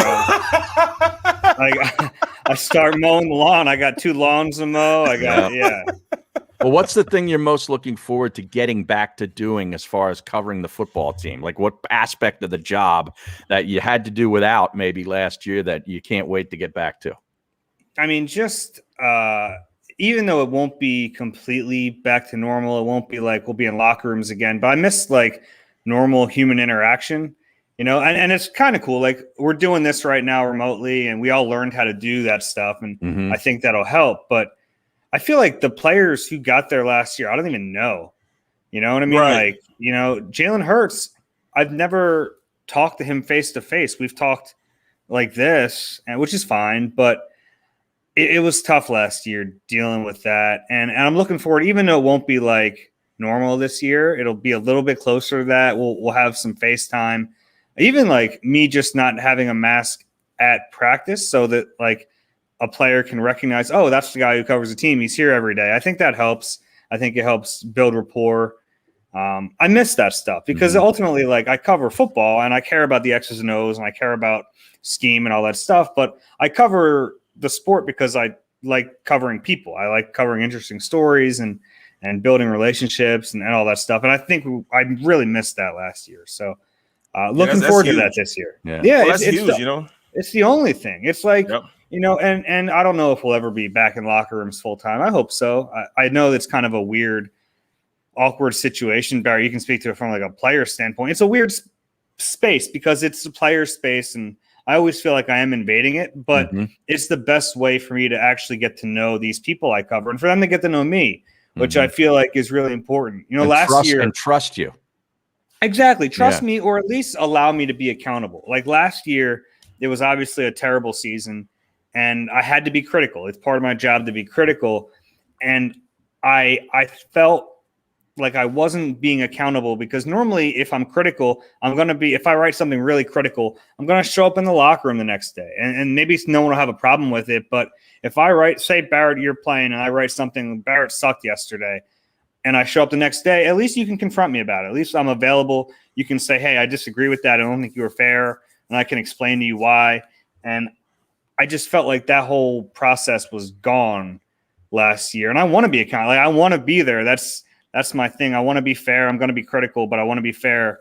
The one thing last year, Jalen Reagor, I've never met him in person. And we had to ask Jalen Reagor some really tough questions last year. It wasn't a good rookie season. And I wish we would have had I would have had the opportunity to just talk to him and say, like, hey, this is why I had to ask that question. And this is why I did this way. And maybe he wouldn't agree with it, but at least he would see where I'm coming from. And I feel like that was kind of lost last year. Yeah, you know, and it's a lot to that, you know, as a player. I was critical of like, I think it was like 4 years ago, of Kelsey on a screenplay. And when I walked into the locker room, he's like, oh, BB, you one of us, man. Why would you do that? I'm like, hold on, man. I was just reporting what happened. You messed up on the play. So, I mean, I talked about it. Well, how do you know I messed up? You didn't know the play. I said it was a screenplay. Yeah, but I said, well, screenplay is a screenplay. I told him, look, first guy out, he got to handle a mugger. If a mugger comes up, that's the guy that has the back man to man. You got to block him. Second guy out, he has to get all the way out to the out to kick the widest guy out. The guy behind him checks to see if nobody's coming. Then he goes and follows the path and you know, for the running back. He's like, okay, but you still. I was like, come on, Kelsey. If I'm lying, then you got a legitimate beat. But if I'm not lying, I'm just gonna tell the truth. All right, man. But you know what I'm saying? It still wasn't cool. I said, I understand that ain't cool, man. But hey, you know, it is what it is. And you didn't get that communication last year. Like every year, they usually allow some selected veteran player, not veteran players, but players that, you know, retired, go into and have lunch or dinner with the rookies that come in. So we get, you know, firsthand on who these guys are, talk to them, everything. The last time I did it was 2 years ago with Malata and those guys. You know what I'm saying? And you know, they let us come in and talk to him. That it's been a while since we were able to do it simply because it's pandemic. It's going on 2 years now. So you didn't really get that face-to-face with the rookies coming in and letting them know who you are so they can trust you and know that they can come talk to you. And they can come to me and be off the record as opposed to, you know, somebody working with somebody that's, you know, a reporter. You know, they don't look at me as a reporter necessarily. You know what I mean? So that dynamic was gone. These guys don't know who I am or anything, you know, and that's a difference, a huge difference. Well, Dave, you can follow Dave on Twitter at @DZangaro NBCS. What are your early impressions of the new coaching staff and Nick Sirianni? First impressions are, yeah, they're young, but they have a lot of energy, and I think that's a good thing. You know, Doug was a really good coach here, and he had a good staff. As much as people didn't like Jim Schwartz at times, Jim's ultimately a pretty good defensive coordinator, and I thought, for the most part, they had a pretty good staff while Doug was here. I think that they lost some of it along the way. Obviously, when Frank left, they lost a little bit of it. But things have gotten stale. We all know that. Things have gotten stale with Doug. So it does feel – you kind of feel that breath of fresh air. Not quite as much as the last coaching switch. I mean, the last coaching switch, when they went from Chip to Doug, that was like polar opposites. That you really felt that. But you feel it right now. I mean, there's an energy in the building. And it's not just from Nick, it's from his entire coaching staff.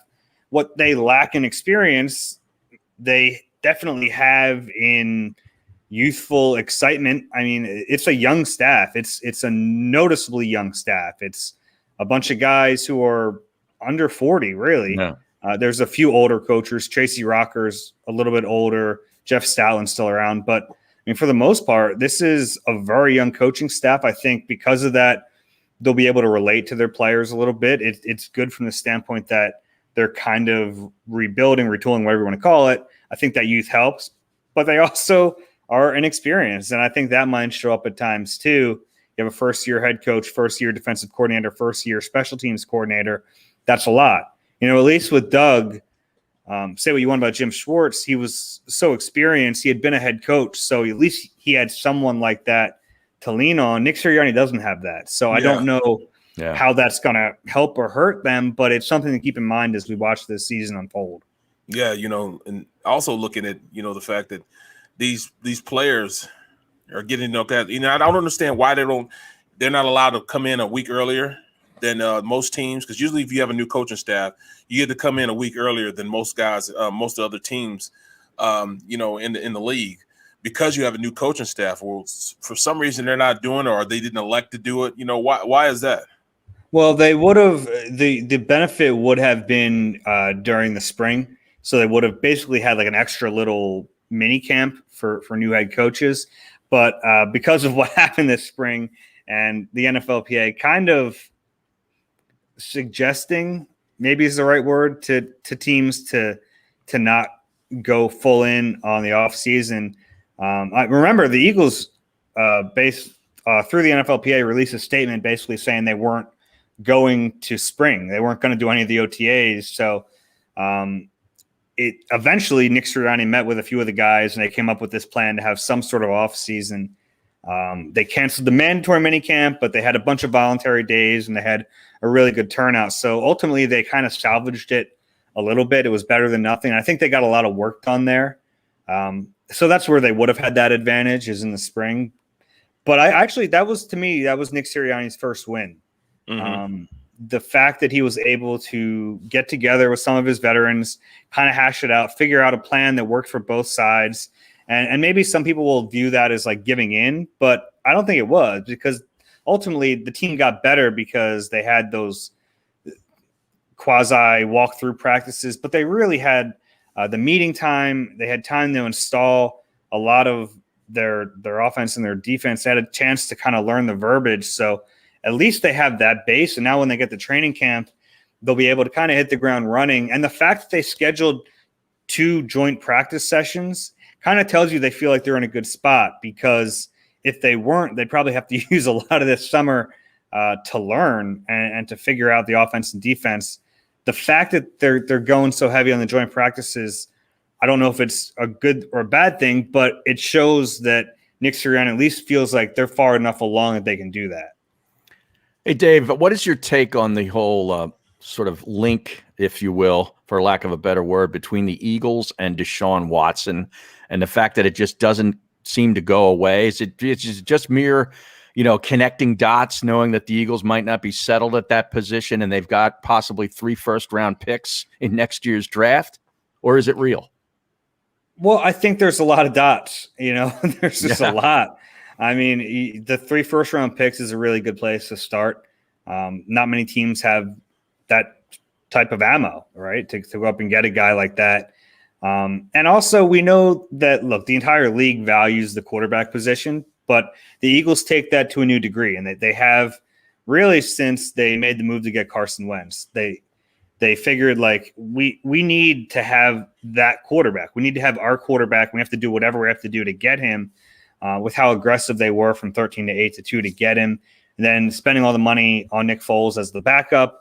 After that, we've seen it along the way. They've really put a lot of resources into the position. Even drafting Jalen Hurts in the second round, you can certainly argue that wasn't the right move in hindsight. Maybe it torpedoed what they had, but it still showed how much they were going to put into that position. So, yeah, I think that it has to be on the table. And when we're talking about Deshaun Watson, obviously – right now, it has to start and end with he has a lot going on.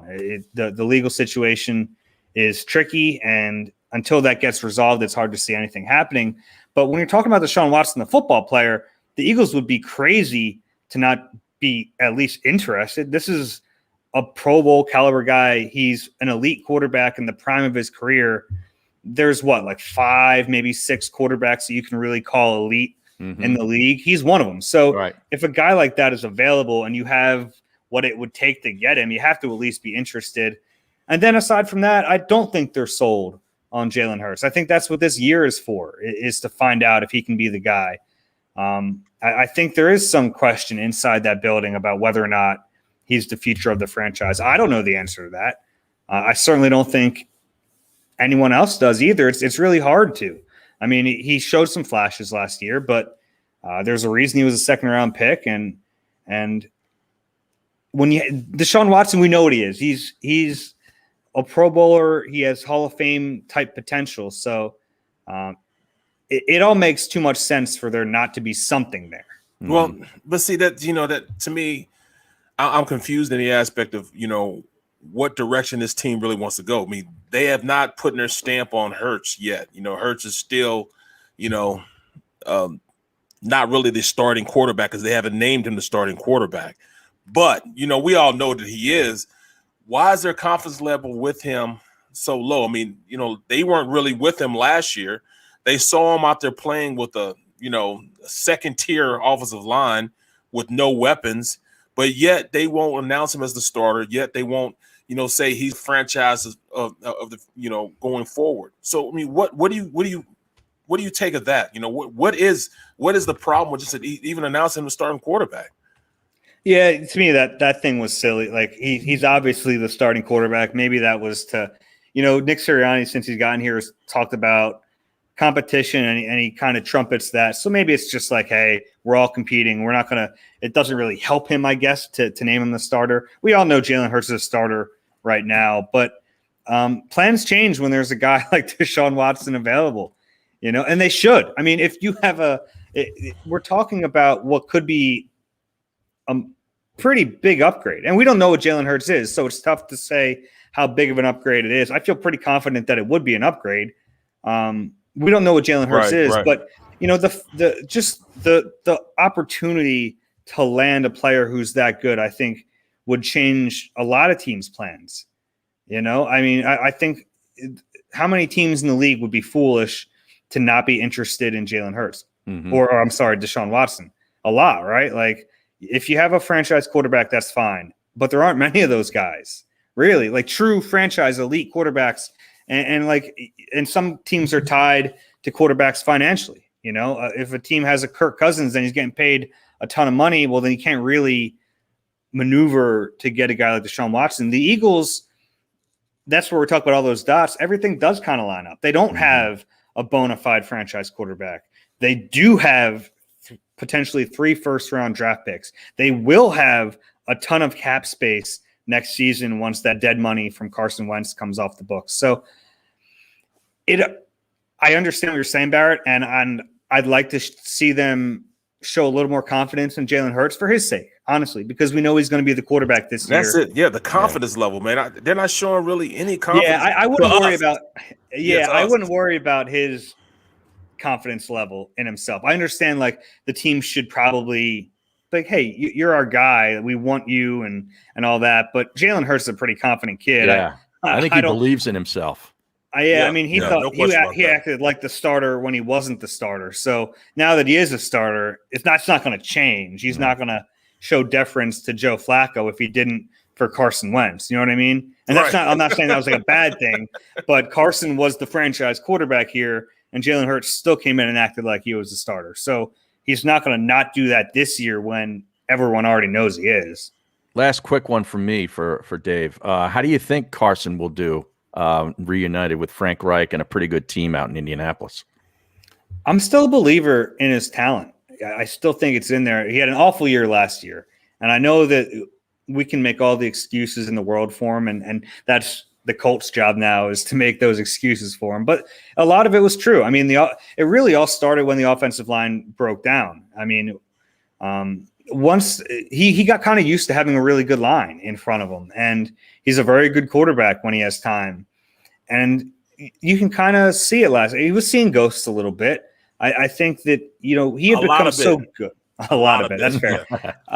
He had become so good at taking care of the football in the previous 2 years. 7 interceptions in 2019, 7 interceptions in 2018. So for those interception totals to skyrocket, a lot of it was the offensive line. Some of it were his receivers. I mean, you can pin some of those interceptions on the receivers, not running crisp routes, not breaking when they should have, not being where they were supposed to be. There was a lot going on. It wasn't all on Carson. None of that excuses his play because he was still really bad. He was still a reason they were as bad as they were. But I don't want to forget the play caller either, because Doug certainly seemed to lose his way a little bit. He didn't really have a feel for Carson anymore, right? Mm-hmm. A lot of the things I was like shouting from the rooftops. I was going crazy, like move him out. Right. Doug just never did. How about run the rock a little bit also? A little bit, yeah. If something like that would help. And now he's going with Frank Reich, and they have a good relationship. And I think Frank has a very good offensive line, one of the best offensive lines in the league. He has plenty of good skill players up there. They have a running attack. It all lines up for me to think he's going to have a good year, but there is also the part of a quarterback who loses confidence. Can he get it back? And that's the one fear I think the Colts have to have is what's the long-term effect of last year on Carson Wentz? Because we've seen guys have that one bad year and they just never recover. And a lot of the problems with Carson last year were mental, and a lot of that was brought on by other factors, but I think a lot of it was in his head. I still think physically he has the talent. Maybe he doesn't have the athleticism he had pre-ACL going back a few years, but we saw him play at a high enough level after that injury. To me, a top 10, borderline top 10 level after the injury, to think that in the right situation, he's going to be really good. And it's going to be strange this year for Eagles fans watching, because you kind of have to like hope down the middle, because you don't want him to be so good that like, we gave away the MVP of the league. Right. But you also want him to be good enough and stay healthy enough to get the first round pick. That second round pick becomes the first round pick. So you got to kind of hope that he's bad, but not bad enough to lose his job, and healthy enough to stay on the field. It's going to be really weird watching. So another torturous season for Eagles fans. I think so. I think like the hope has to be, if you're an Eagles fan, the best case scenario is Carson's okay. Mm-hmm. Yeah. And I think he has the potential to be much better than that. Well, at this point, I'm just hoping that, my Birds at least go out there and be competitive. And I think they will be competitive, from the standpoint that, they have guys that can compete. I mean, those are still NFL players in that locker room. Now, when you look at, the defensive side of the ball, that's where, I'm a little iffy, man. Secondary was the major point of emphasis to Philadelphia fans. Mm-hmm. You know what I'm saying? That's all we were screaming as fans. We need a DB opposite of Slay. Give me somebody early opposite of Slay. And what happens? We wait to the fourth round. What? Yeah, I mean, that's the most troubling spot on the roster. And maybe they're not done. I mean, we all know Steven Nelson's still out there and fans have been clamoring for him. Maybe they're not done. Maybe they make a trade. It's possible. I think that's definitely in play. Zach McPherson could end up being a really big part of this team, and that's not ideal to have a fourth round pick need to be a big part of the team, but he might need to be, because I don't know how they can go into a season with Avonte Maddox as their starting outside corner. I didn't think he was suited for that role last year, and then I felt like he kind of proved that. And that's not really a knock on him, because I think he can be a decent player as the nickel. I think I really liked what I saw from him as a rookie, as a deep safety, but him at the outside corner just doesn't make sense to me. And it makes even less sense after watching it last year. So if there's one area of the team to be worried about, that's definitely it.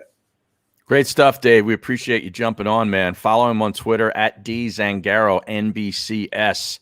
Does a great job covering the Philadelphia Eagles. Appreciate you, bro. Thanks a lot for coming on with me, man. I appreciate it. Take care. Thanks. All right, bro. All right, man. And we're going to take a little time out, and then we're going to come back. We're going to take a look at AJ's picture that he thinks it might be Eytan. And then we got to play this quick video of Eytan Shander not having it with a reporter at his media day. Back after this. I get scared sometimes. Of a lot of things. Joining in. Decisions.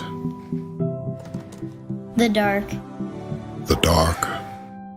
But I once heard someone say, but as I always say, it's okay to be afraid. As long as you face the fear. And keep moving forward. Wherever you are in life, Count on the name trusted in insurance for over 80 years. Independence Blue Cross. The savoring taste of a good bag of beef jerky is so enjoyable at any time of the day, as long as you can find it. Here's what we suggest. Pure Bull beef jerky is our answer, and soon it will be yours. Locally produced in the Philadelphia region, this high-quality, healthy protein snack is easy to secure. Go to steersnacks.com, and you'll see hot garlic, tropical heat, Pure Bull dry rub, and our favorite, Huck and Fod. What's that? Huck and Fod. Go now to steersnacks.com. Welcome to the Wildwoods, the perfect place where you can safely do everything or nothing at all. Catch a wave, take a nap, go for a drive, grab a bite. It's your vacation, and we're doing everything we can to make it a safe one. The Wildwoods. Your vacation, your way. The International Brotherhood of Electrical Workers, Local Union 98, is a proud sponsor of The Labor Show with J. and Krause every Saturday night from 6 till 8 p.m. IBEW Local 98's highly trained and superbly skilled electricians are the best in the business, setting the highest safety standards in the electrical industry. So when you're planning your next industrial, commercial, or residential project, choose an IBEW Local 98 union contractor. Learn more at ibew98.org.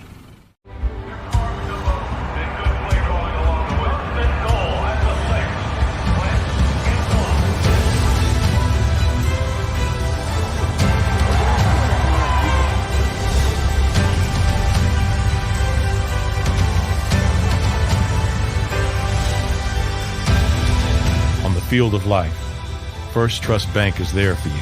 Champions on 3. 1, 2, 3. Because Philadelphia dreams deserve a Philadelphia bank. This is a key.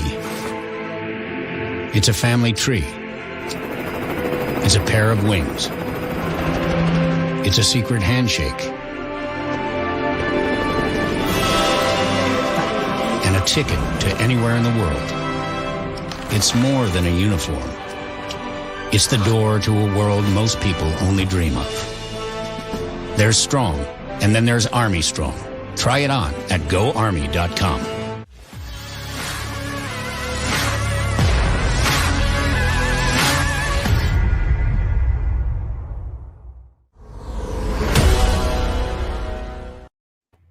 All right, we are back. JAKIB Media YouTube channel. Harry Mays, Barrett Brooks, wrapping up a big show today. Big Tuesday. Today's Tuesday, right, Barrett? Or is it Wednesday? It's Wednesday. Yeah, it is Wednesday. I don't even know what day it is. Well, that's good, man. Is that good? Yeah, that means it's going by, man. It's going by. All right, and we got to take a look at this picture. AJ sent this over on Twitter. He says he's wondering if that is Eytan. He saw this guy out at brewery outside a brewery in Ambler, PA, and swears it's Eytan. Your thoughts? Reincarnated. Kind of looks like him, doesn't it? No, it looks just like him. Now, do you think that guy's bald? I think he's bald. Me too. Yeah. That's why he has Scully on. He's bald. He has to be bald. That's Eytan right there. He's got the beard, and it looks like maybe a pack of smokes sitting by the cup of beer. Hey, Eytan doesn't smoke cigarettes. He smokes anything else. Right. But man, that looks like him. That is him. That is spot on, man. Wow, you put a beard on that guy. It is Shander. Bro, you know what, man? That's you know what I mean? That's you know what I mean? There's a lot of doppelgangers out there for Shander. How about that? Wow. All right. Now let's get this video up here.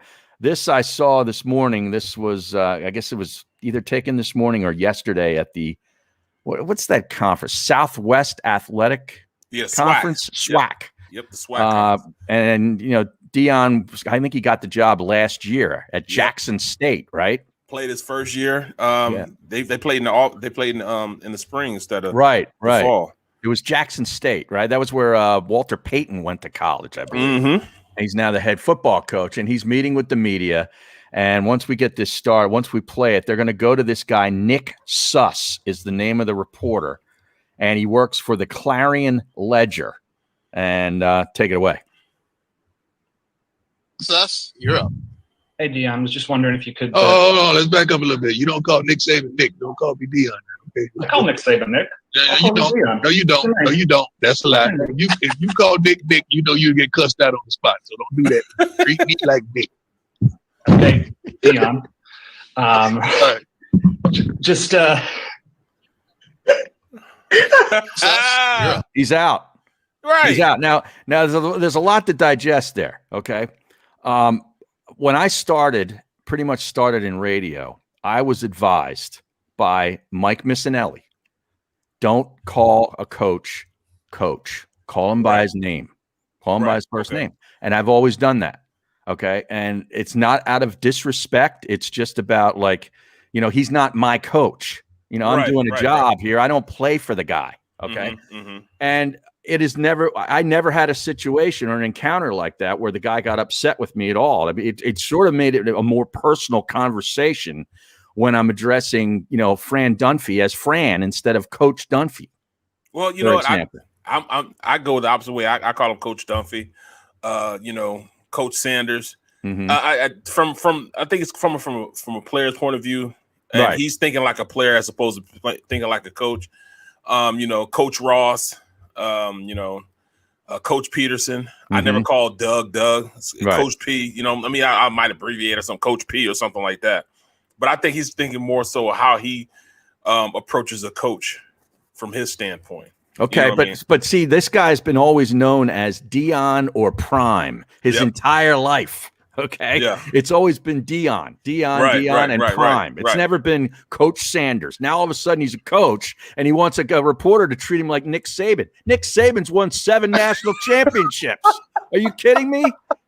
Well, and plus he was laughing at the end there when Dion started to laugh. So I bet the reporter was sort of disarmed by saying, he's just joking around. And he says Dion again, and then Dion gets up and he said, I'm out of there. I did sense a little arrogance in how he was approaching the situation, and that's probably what Dion picked up on. He picked up on the arrogance. You know what I'm saying?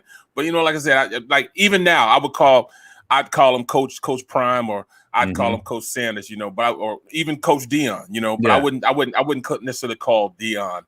Hey Dion, what's up? You know what I'm saying? If we're in that professional setting, I'd treat him like a professional. And I think that and also since this guy's a kid. You know what I mean? He's looking at him as in a kid's light. You know what I mean? And that's probably what it is. And then after he corrected him, instead of him going and okay, that's what you want me to call. All right, I'm gonna call you that. He goes back to Dion. Right. And that's where the disrespect. It was almost like a Jim Rome situation when he was calling Jim Everett Chris Everett. Oh, and yeah. You remember that? And he goes, all right, Chris. And then Everett came across the desk. In what I still say is a staged moment. Oh, it was because that moment made Jim Rome. Yep. Yeah. It did.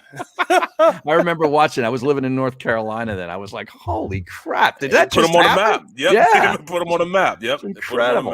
All right, Barrett, great stuff today. Good job getting Zangaro on. We had some great guests. Go back. If you weren't able to catch the whole thing, you're going to want to go back and listen to gotta Baldy. watch it, man. Jack McCaffrey was great. Dave Zangaro was great.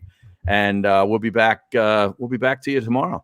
Are you looking for a place to track your action, purchase picks, and share your sports betting analysis with the gambling community? Check out JAKIB Sports, a social media platform with an unparalleled experience catered for the sports betting community. On the JAKIB Sports app, you can track all your NFL, NBA, and college basketball picks while getting real-time updates and injury reports all in one convenient place. Start building your following today and stand out amongst your friends by downloading the JAKIB Sports app on the Apple and Google Play stores. Let's cash some tickets and put it on Book It.